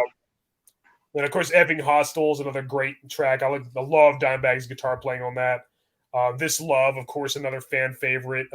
Yeah. I like how kind of it's a little slower, then gets heavier, and that heavy chugging riff. And This Love, yeah, that's badass. And then of course, Hollow, and then great album, and I still love it. You know, I know it's not very popular among the more elitist metalheads. It's become trendy to hate on Pantera, and especially this album. But sorry, I'm not a follower. I'm just gonna have my own opinion. I'm not gonna follow that trend. I still love it. Mhm. Sorry to disappoint the I love- elitists out there. This is an awesome record. Yeah, hell yeah.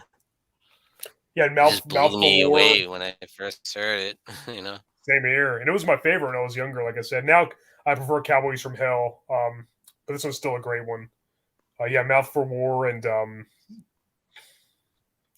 New Level as well. Yeah, But it sounded like Killer. something different to me, like something new and fresh, you know, Same in here. metal, and metal needed that at the time. I think, you know. Yeah, in the '90s, metal was hell. A lot of the thrash metal bands were kind of doing something else. Hell, a lot of them even tried to copy Pantera. I think, like Anthrax. They even had Phil and Dimebag singing on a few songs. Anthrax is. And so Well, metal was kind of like he even worked with them. yeah, exactly. Yeah, there were like a couple albums Dimebag. in right, Dimebag and Phil, I think, and then metal was kind of inconsistent in the '90s. So Pantera was kind of like all we had there for a while. And when I think of the '90s, when I think of metal, when I think of the '90s, I think of Pantera first. Mhm. Yeah. yeah, still killer after all these years. I still like this album a whole lot. Yeah, and I carry everything that- New Level, yeah, that's a great one. Mouth for War was the first Pantera song I learned on guitar. So Of confidence. That's intense. I love that song. Integrity 101 says, "This is just me. I am, in my opinion, Walk isn't even a top 5 song on Vulgar Display. I think that was the first song I heard from this album. That's kind of the one that got me hooked. It's probably not my favorite by any means, but you know, it's a very iconic, memorable song. It's one of the songs people think of. I probably have heard it way too much, but it's a fun song. It isn't anywhere near my favorite, like I said, but you know, it's the one that kind of got me to buy the album. I think it was only the first song I heard from it. So Yeah. But then I Another one listened is- to it. I discovered other songs I liked even better. So Walk On Home, boy. Another one that is really heavy, but you don't hear too many talk about, is Why Demons Be Driven. I love his vocals on that one. Super heavy too. Indeed. Yeah, it's a good one. Demons. Yeah, people don't talk about that one as much. You're right. Yeah. But, you know, once again, with the song, A New Level, it's fun to watch the live versions of that too, because it's very aggressive. And, you know, you'll got Phil walking around just going, oh! Yeah. And just heavier. And he had great stage presence. Yeah. Excellent frontman skills. I like when him and Dimebag did the thing where, like, you know, that looked really cool on stage. Yeah. And, you know, Phil Anselmo has had so many different looks. I know, right? Yeah, my God, really long hair to a completely shaved head, and you know, then of course in the power metal days, like the French poodle perm with all the hairspray, and then the next album, Kaiser Behal, just you know, really metal looking long hair, then a completely shaved head on Vulgar, and then every time I see him, he looks different. He has a different hairstyle. He had the mohawk, and then it's like, and then towards the later days of Pantera, he got real long again. Yeah, exactly. Yeah, he grew it out, back out over the years. Yeah, he changes his hairstyle like I change my clothes. Yeah, but it's cool. It works. But you gotta say, like, there is a major difference between Cowboys and this record, I think. Big time. Cowboys like still this have one just pounds you, you know. Yeah, this is a little more aggressive. Like, Cowboys still had a few remaining lingering subtle traces of their previous, like, more traditional like Cowboys Testament. Right. Like this had Whereas the Vulgar was kind of the first album with their new and the pounding riffs, you know. Mm-hmm. Just crushes. Mm-hmm. And the more aggressive vocals, obviously. Yeah. And, you know, it's kind of refreshing because, you know, like Hellhound said, metal at that time was not doing too great. You know, you have Metallica with like Load and Reload. You know, that's the thing about Metallica is I've actually seen people say, if you don't like Load and Reload and all of their albums, you're not a real fan. And I'm just like, really? I can't just personally dislike an album and all of a sudden I'm not a real fan? That's kind of silly, very juvenile mentality that some of these people have, unfortunately. Mm-hmm. No, it's just those albums were better. I mean, like, exactly. It's just, it's real simple. Exactly. You know, those albums are much better than their Load and Reload. Come on, you're gonna compare Master of Puppets to Load? Yeah. Are you serious? No contest. Talking a 5-star masterpiece and like an okay like rock album. Yeah.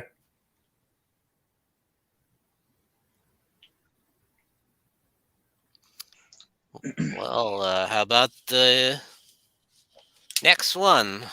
I love this album. Very The heavy. ultimate edition here. Oh, there you go.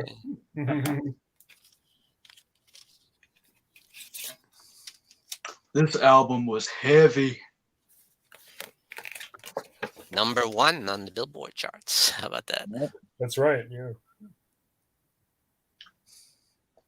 This definitely had some of their heaviest songs like Shedding Skin, Slaughter, Yeah. 5 Minutes Alone. Yeah. Mhm. And Phil was doing more aggressive vocals at this time. Yeah, definitely. Mm-hmm. So, but I really dig this album. Me too. Same here. Oh, Yeah, and 5 Cody Minutes Alone, I've Broken, of course. I like Slaughtered, Shedding Skin. I like their cover of Planet Caravan by Black Sabbath. That's a really trippy, really psychedelic song. I think they do a good job. I kind of like how Phil doesn't use a Leslie speaker to distort his vocals like Ozzy did.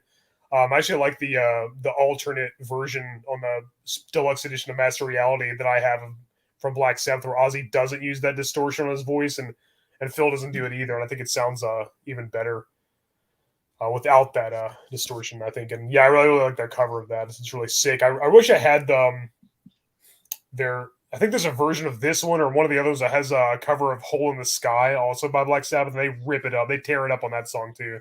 Cool. It's sick. Pretty sure I don't have it's a great cover. Yeah, it's awesome. Oh, this is the censored artwork too. The original cover had a different. Yeah, I see. I know what you mean. Yeah. A explicit image. Very controversial. I like this one better though. Anyway, I think it's just cool with chilling through. Me too, honestly. Yeah, I think that's better. Far beyond driven into your skull. Right. Yeah, I think that's better, honestly. Mm-hmm. It's more metal and less grindcore. What's your favorite songs on this one? My favorite would probably be Slaughtered. Nice. Oh man, that's heavy. It's a good one. I've Broken, of course. 5 Minutes Alone. 5 Minutes Alone. That's my favorite. Yeah, it gets me hyped.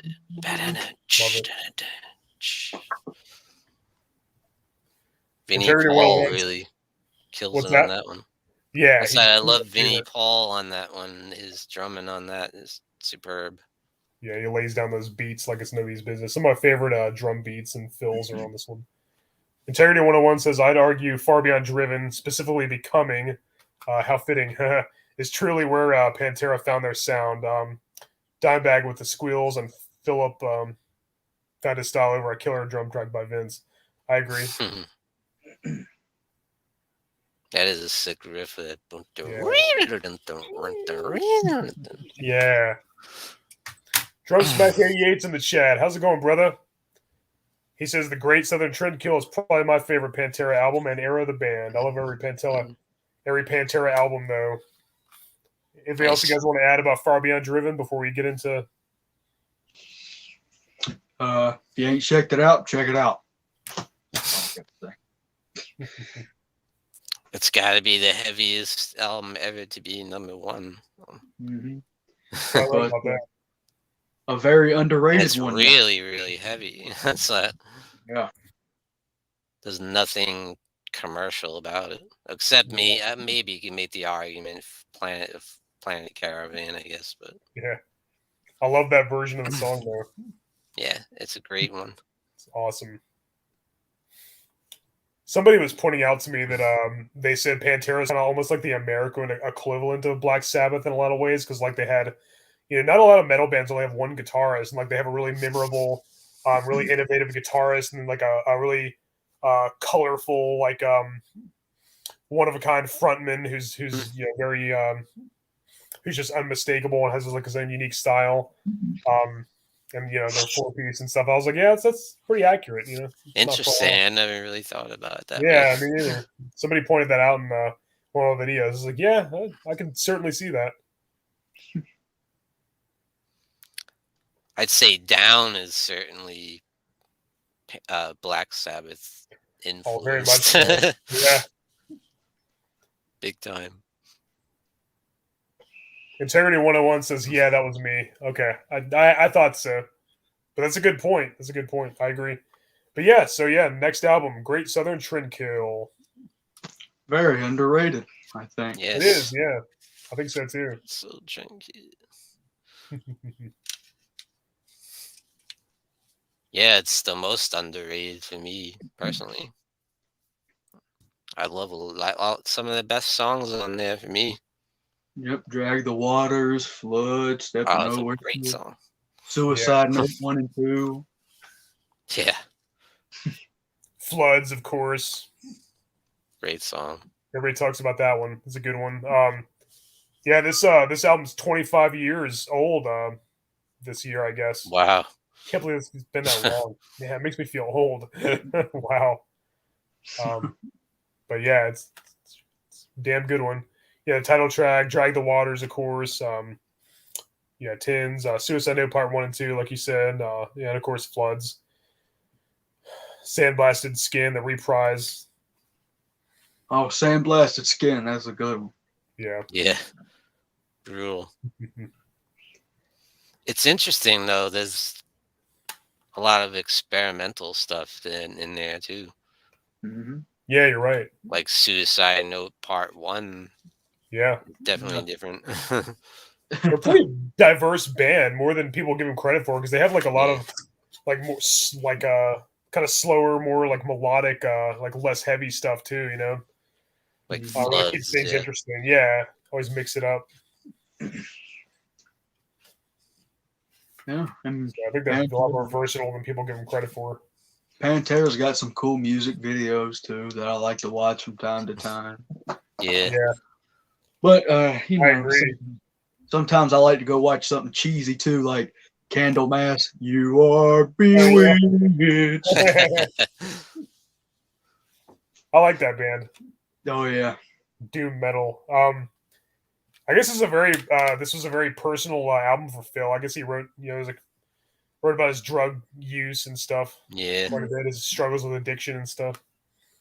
While he was going through it at that Right? time, Yeah, exactly. Right? Yeah, as it was happening, right?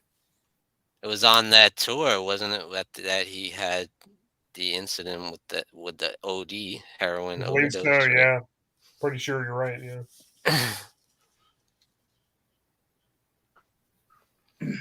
You ever watch those the videos like Vulgar Video and what was the other one? This? Yeah. Yeah, 3 vulgar videos from hell. Yeah, it's got Cowboys from Hell, the Watch videos. It Go. Yeah, Watch It Go, and then vulgar video. Yeah. Then they have the live, the Monsters of Rock in Moscow. Some footage from that. Oh yeah, that was cool. Definitely check out this DVD if you're into Pantera. It's good stuff. 2 disc. All that crazy backstage stuff, man. Yeah. Wow. Nuts. Oh yeah. Chock full of treats for Pantera fans. definitely. Have you guys ever watched like Dimebag's old home videos and stuff? Mm-hmm. There's some of that stuff is funny. Like when they're on the tour bus and Dimebag's got the boot and he's just like, "We're gonna give you goddamn chili foot." He puts the chili in. Yeah, you can tell he was a really fun guy to be around. Scott Ian from Anthrax, his autobiography, he wrote a lot about Dimebag. You know, some of his I guess antics, you know, off stage, and he seemed like a really fun and hilarious guy to be around. He seemed like he'd definitely been really cool to chill with, in addition to having massive amounts of talent. Mm-hmm. Yeah, but they partied, boy. Ooh, with the drinking and drugging. Yeah, he was a partier. I couldn't have kept up with him, that's for sure. Yeah, Dime hung out with Zakk Wylde a lot. Yeah, they were good friends. They have a similar style too. I think Zakk Wylde sounds more like Dime than any other guitarist. And I didn't really want them to have a Pantera reunion without Dime. But if they ever did it, I think Zakk Wylde would be the only person worthy enough. Yeah. He'd be the only acceptable that people would accept, I think. I think Dime would have wanted that too. It wouldn't have been a replacement by any means. They could have even called it Pantera plus Zakk Wylde or something. It wouldn't have been the same, of course, but I think if there's where they were anybody who wanted close to be friends, that too, yeah, and he even wrote that song "In This River" about him, apparently. But then I heard later that he actually wrote it before he died, so who knows? But still, yeah, they were great friends. They had a very similar style. Yeah. Usage of pinch harmonics and all that stuff. Yeah. Both amazing, both phenomenal guitars. I've seen Zakk Wylde live a few times with Black Label Society and with Ozzy. Puts on a hell of a show. But definitely some of the heaviest stuff on this one. Really extreme. It's an album of extremes, I guess. Some of the lightest stuff and some of the heaviest. Yeah. Similar to you ever listen to Faith No More's Oh yeah. King for a Day has a very similar kind of vibe. Some of the lightest stuff and then some of the heaviest. Yeah, quite craziest diverse stuff. Yeah, ranging from all kinds of different styles. Yeah, like I think if I can remember, Suicide Note 1 is very slow and going, and then Suicide Note Part 2 is like. Yep, exactly. Yeah, it's a cool idea. It almost scares you. It's like, whoa. Like, oh. Good stuff. Any conclusions about Great Southern Trendkill? Check it out. It's underrated as hell. I agree. Definitely check it out. Speaking of underrated, their final studio album. Yeah, that's an interesting one. Yeah. Reinventing the Steel. First of all, let me just say, I don't think they have a terrible album by any means. I don't even think they have a bad album. They don't have a Saint Anger or a Super Collider or anything like that. And yeah, I actually kind of like this album. I think it is probably my least favorite out of the 5. But that doesn't mean it's bad. It's actually pretty damn good. I think that it's really underrated. I like Hellbound. I love GD Electric. That's actually one of my favorite songs. Really groovy. Yeah. Chorus and just kind of slows them dun dun dun dun dun dun dun. Yesterday awesome. Don't mean shit. Yeah, that's a good one. Yeah. Revolution's My Name. I love Rattle. Again, I think it is my least favorite of their first 5, but I think it's still pretty damn good. I don't think it's bad by any means. I think it is definitely underrated because a lot of people bash this one and say it sucks. I couldn't disagree more. I think it's actually pretty good. Yeah. Yeah, I think the song I've heard the most on there is "Revolution Is My Name." And I just love that song, especially the chorus with the It's just a good one. I think GD Electric's probably my favorite song. Yeah, I like that one a lot. Of course, you got Kerry King in there. Yeah, that's right. And they even talk about Slayer. Your faith is in whiskey and weed and Slayer. Yeah. Yeah, funny enough, I watched something the other day I ain't watched in a long time, and I noticed something that I have never noticed. I watched the music video for Beastie Boys, No Sleep Till Brooklyn. Never noticed that Kerry King popped up. Yeah. I was like, what the hell?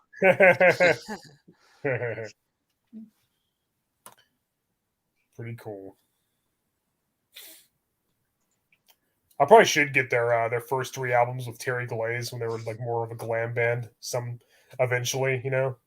I think it's kind of unfair to just dismiss them. It does sound like a different band, like I said, but I think I'd like to own them someday if I can find them for a reasonable price. Interesting.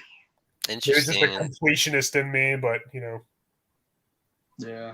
I've seen a lot of people kind of get mad when people call the early stuff glam metal. I'm like, they literally were wearing sparkles and it had the sound. Spandex at one point. They had the glittery gold guitar. Yeah, they had the hairspray, the French poodle hair.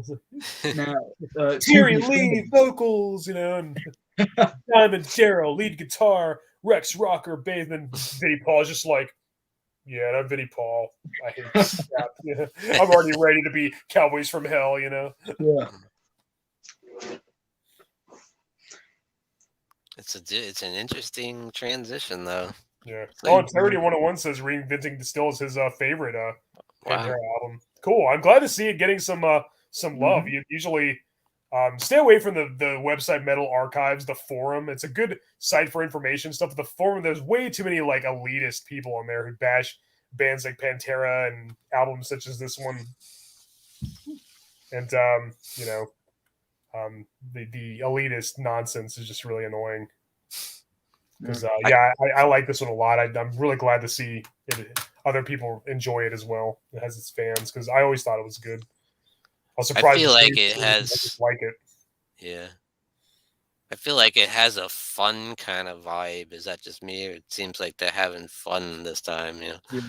Yeah, exactly. Whereas like Southern Tranquil is really dark, and then this one seems more like that they were having fun with it, you know. Right.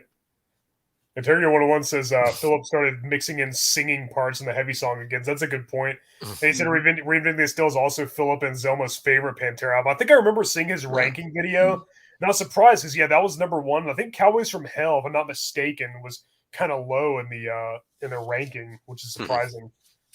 Because he ranked his like almost his favorite albums almost opposite than I do, but he's the actual singer of the band, so what do I know? Yeah, and admittedly, I guess over the past decade, it has took me a while to like fully get into Pantera. Music taste kind of evolve over time. Right. I'll be like, yeah, Pantera's cool while I'm listening to Creator's Tormentor and be like, Tormentor, and then I'm just like, but now I love Pantera and I think they're great. And I've kind of got back and forth over the years too. Like, I got into like heavier stuff and like older stuff, and then they were kind of one of my gateway bands. They helped me get into metal. And then there was a couple times I was never like an elitist per se, but there was a couple times I got maybe a little snobbish and kind of said, "Oh yeah, I've kind of graduated. I've kind of moved on. I've kind of grown up, drifted apart from that type of music." But now I love it again, and it's not just out of nostalgia. There's definitely some. You definitely got to respect. Respect them. In the 90s, they were, they're pretty much all we had, like I said. Oh, and Charity 101 said Phil's rank was Reinventing the Steel, then Far Beyond Driven, then Vulgar Display of Power, then The Great Southern Tranquil, then Cowboys from Hell, then Power Metal. Wow. His ranking was quite different from mine, but yeah. And that's something that the metal genre in general doesn't really get a lot of credit for. It's not all Satan. Yeah. Sometimes the music can genuinely have a good just a feeling or a message. With Death's Voice of Soul or something. Like you feel like Chuck Schuldiner in that song. Absolutely. And it just kind of speaks to you in a way. And a lot of Pantera does that. Man, we got to talk about Death in one of these videos coming up. We got to go through Death's discography. My favorite band. Awesome. Yeah, hell yeah. One of mine too. Yeah, we'll have to do that. Schuldiner and company. I vote Carcass too. I'm down with that. Especially after the awesome Torn Arteries. I love it. I really like what I've heard so far. Yeah. Sure. Surgical Steel was good too. They're both a huge improvement over Swan Song. But anyway, definitely check out this live album too. Official live, 101 proof. That's a nice great live concert, and it's one of my favorite live albums. It's an excellent recording. And Integrity 101 said earlier in the chat that this version of Walk is superior to the one on Vulgar. Wow. And it's got a lot of their best songs on it. I wish that there's a couple I wish were on here that aren't, like The Sleep and a few others. But still a great set list, and like I said, they put on a great live show. I wish they made a DVD of that, like a live shows. I guess this is the closest thing we have since it has footage from that Monsters of Rock. But and these hyped up CDs have have DVDs with them too. Oh yeah, some live editions. Yeah, I need to get that. This one, the Vulgar one, has the Monsters of Rock footage. Oh, is that right? Yeah. Oh, there you go. Live.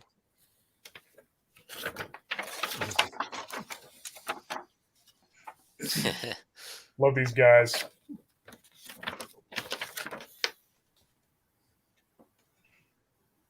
Yeah, there's a really cool old video during their power metal era where they do the song Over and Out, and then they cover No Remorse by Metallica. It was actually Nice. really good. Nice. I gotta see that. Yeah, they covered quite a few Metallica tracks.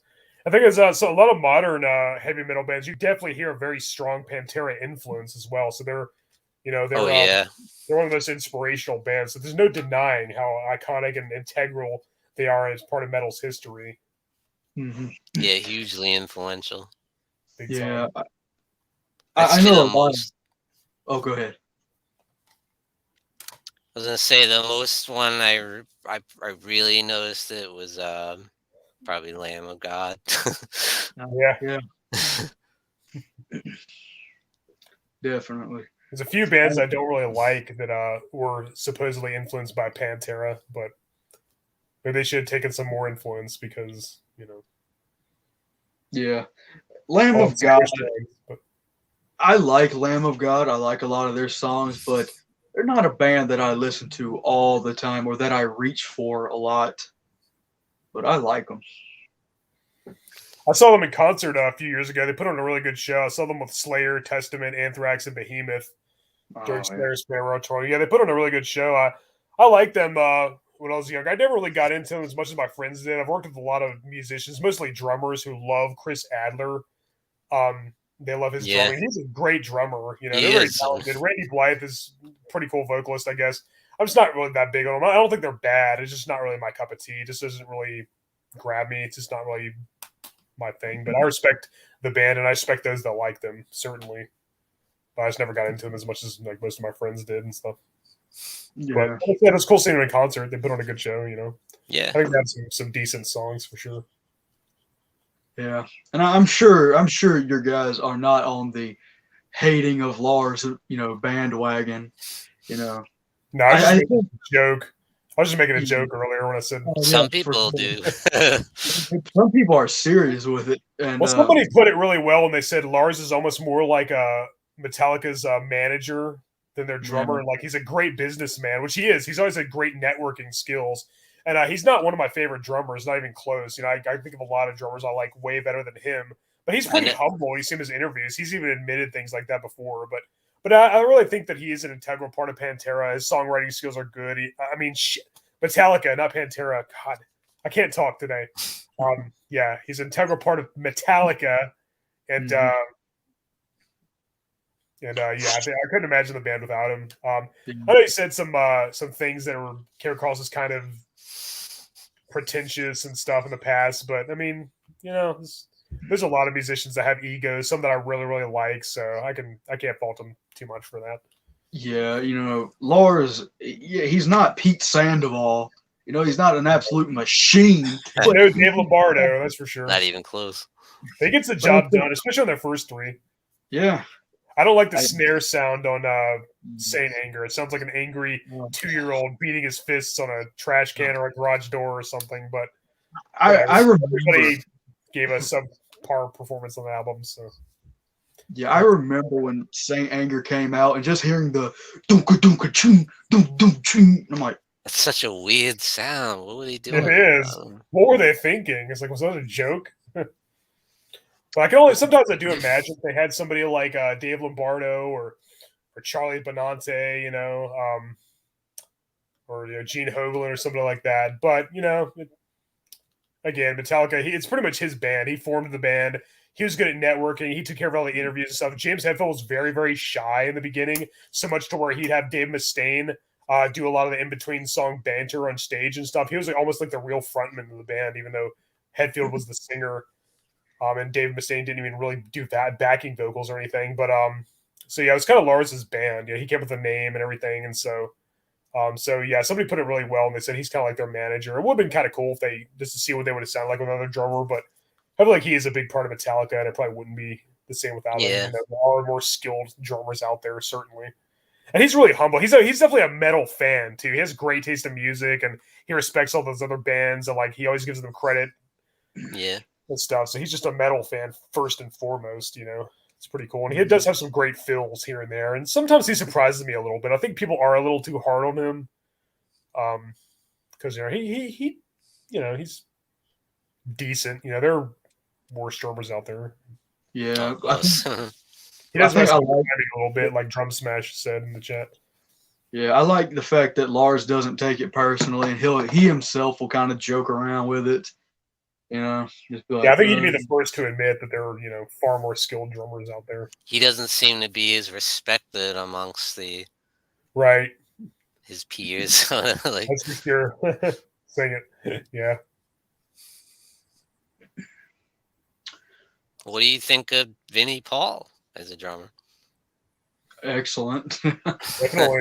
Yeah, It's trendy now to hate on him too among metal really. purists or whatever you want to call them. Yeah, I try to ignore that, but Yeah. He's solid as hell. How can you? yeah, I agree for sure. And he has his own unique style too, I think. Oh, absolutely.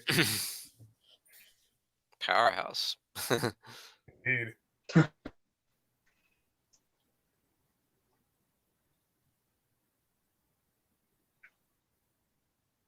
Rest in peace, Dimebag Daryl Abbott, and rest in peace, Vinnie Paul Abbott.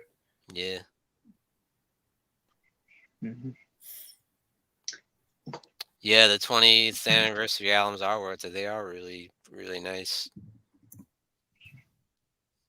They sound great, and they got the cool extras with the live shows. I need to get my hands on those. Yeah. Definitely. I mean, the Cowboys, especially, that really sounds great. Like, right. Is that a hole in is that Hole in the Sky by Black Sabbath cover on any of those deluxe editions? I know it's on. I'm pretty sure it's on their greatest hits album, and maybe the Japanese version of one of these albums I have or something. But that'd be cool to have. I don't really want to buy the greatest hits one because I already have all those songs on these other albums. I'll just be buying it for one song. But it'd be cool to own that in some kind of physical format.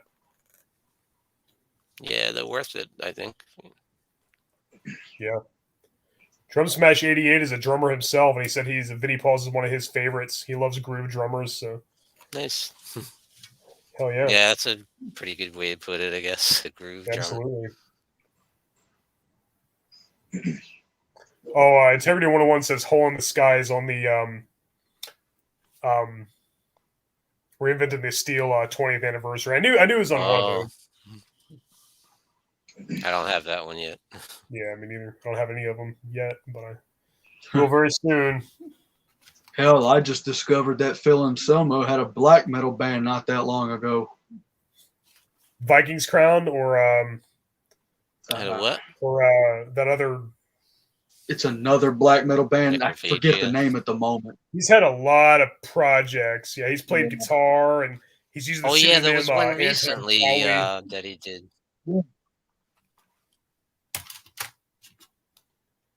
Vikings There was Crown one he might have been did a couple else. years ago. That was.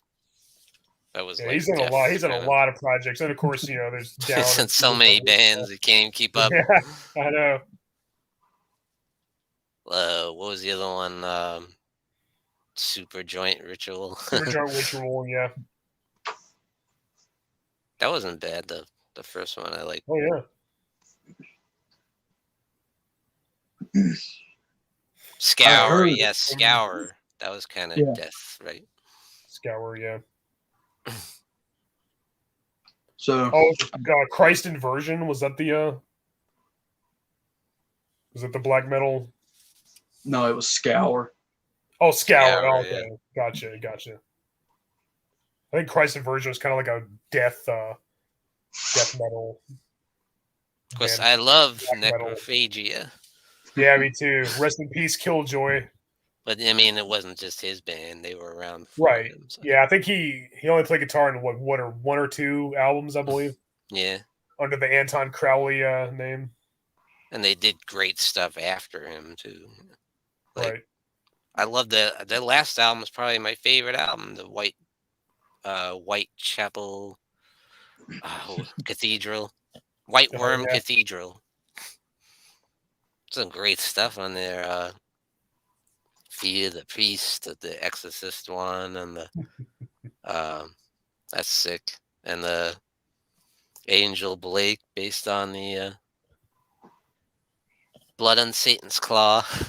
Yeah, I think Viking Crown was black metal and then became like more ambient black metal later on. So yeah, he's been all over the place when it comes to metal, you know. Very diverse, very talented guy. Yeah.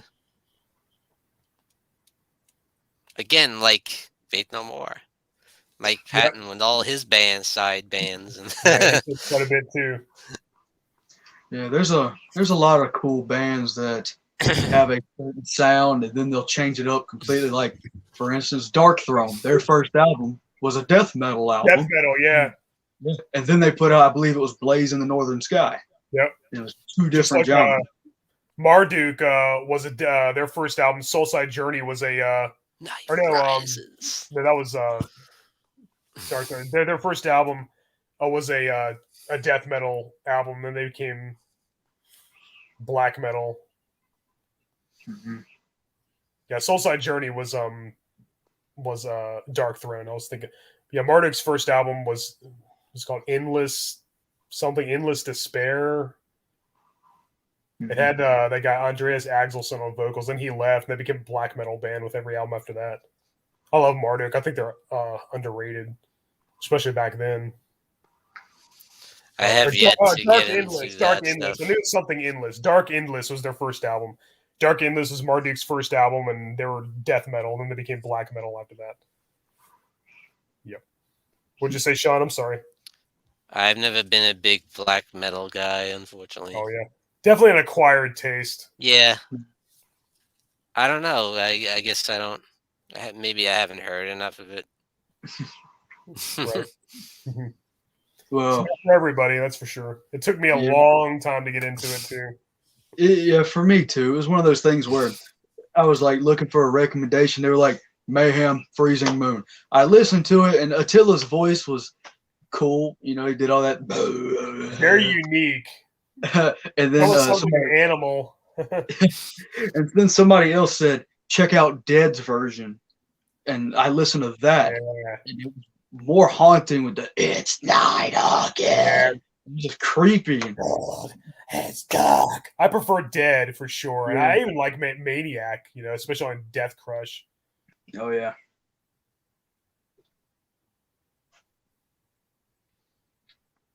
But there doesn't seem to be as much attention to the music and the playing. Yeah. Yeah, they're kind of more known for their extracurricular. It's just activities. Craziness. Sounds like craziness to me. Like I know what you mean. I don't know. It took me a while too. You know, something like Immortal, Call of the Winter Moon, the music video, running in the woods, like yeah.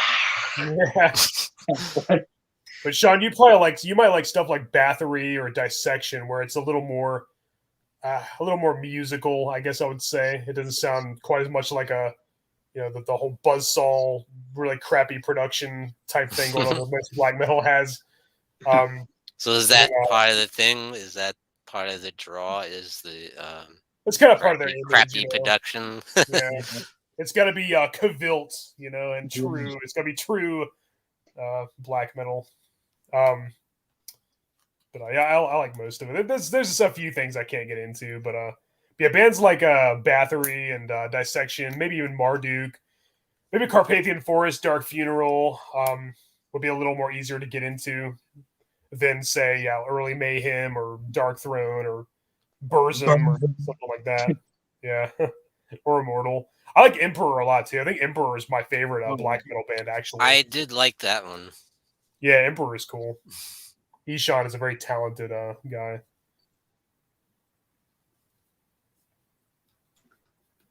I found that to be more musically driven than. Absolutely.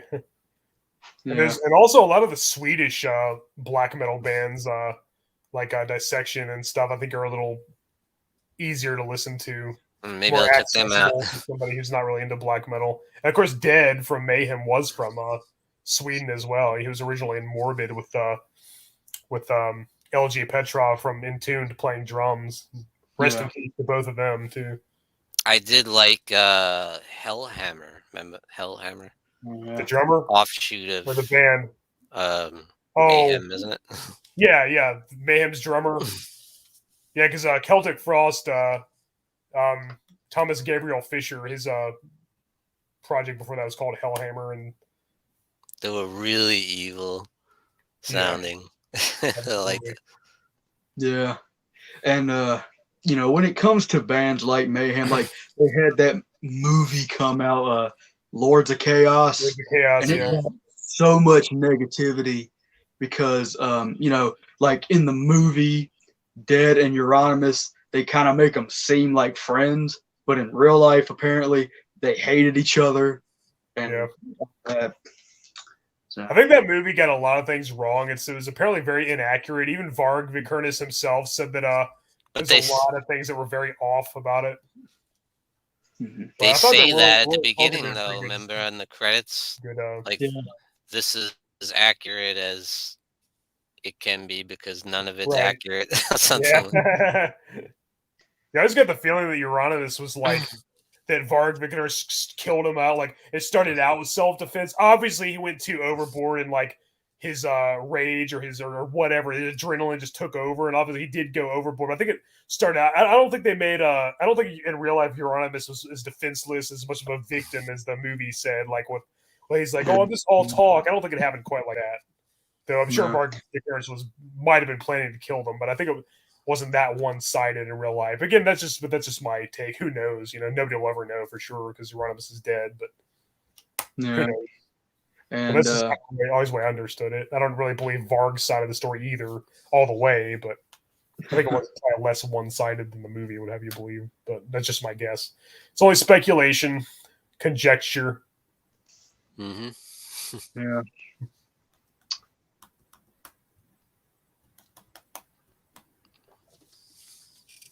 I guess I just prefer like thrash and death and old, just heavy metal. Absolutely. Yeah, like I said, I love Creator and their thrash, but the vocal style on some of the early stuff definitely has like a death or black metal sound to it. Absolutely, yeah. Totally. Yeah, I like their first album. How Millie Petroza is the guitarist. He had the more high pitched screeches, kind of sound like black metal. Then Jürgen Winter-Reel, the drummer, did kind of more of a low growl or grunt, kind of sound more like death metal. That was an awesome contrast. I wish they would have still done that. I don't think Winter really sings anymore. Maybe live when they play Rite of Violence, but he didn't do vocals as much as he did in their first album or even their second one for that matter. He just sang less and less until Millie Petroza became just like the main sole vocalist. Yeah, Creator, they definitely had kind of a more of a death metal sound in a lot of ways. They were definitely heavier than most of their thrash contemporaries. Yeah. True. I love the song "Pleasure to Kill" with the pleasure to kill. It's awesome. So cool. Great album. Demolition Hammer is another one that kind of almost borders on death metal. Very close. I love them. Great albums. Well, two of them. Yeah. Time Bomb was. They didn't even want to release it under the Demolition Hammer name, but so it wasn't their fault. Well, let me ask you this: do you consider Death to be death metal? The band's Death? Yeah. Oh, absolutely. I know they started out with maybe more of a thrash input. Their first album, Scream Bloody Gore, you could definitely hear a thrash sound. Ditto for Seven Churches by Possess, which most people consider the first true death metal album and one of the most inspirational. But yeah, I think Death very much counts as a death metal band. Absolutely. Definitely. And one of the best ones. Of course, Chuck Schuldiner is my favorite death metal guitarist too, and just one of my favorite musicians in general. Rest in peace. Yeah. A lot of these legends are gone. Mm-hmm. A lot of the ones we talked about today. He's a good vocalist too, absolutely. Which is something how you can be a great vocalist and a great guitarist. Yeah, he was one of the pioneers of that that style, along with Cam Lee from Massacre and an early incarnation of Death, and Jeff Becerra from Possess in Tongue Tied, and Chris Barnes from Cannibal Corpse, of course.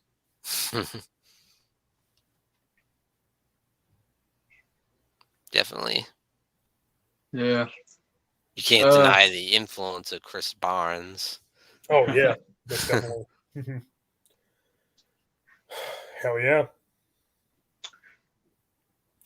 All right, guys. Well, we're reaching the 2.5 hour mark. Any conclusions? Anything else you guys want to add about Dario Argento or Pantera or anything else? Any closing statements?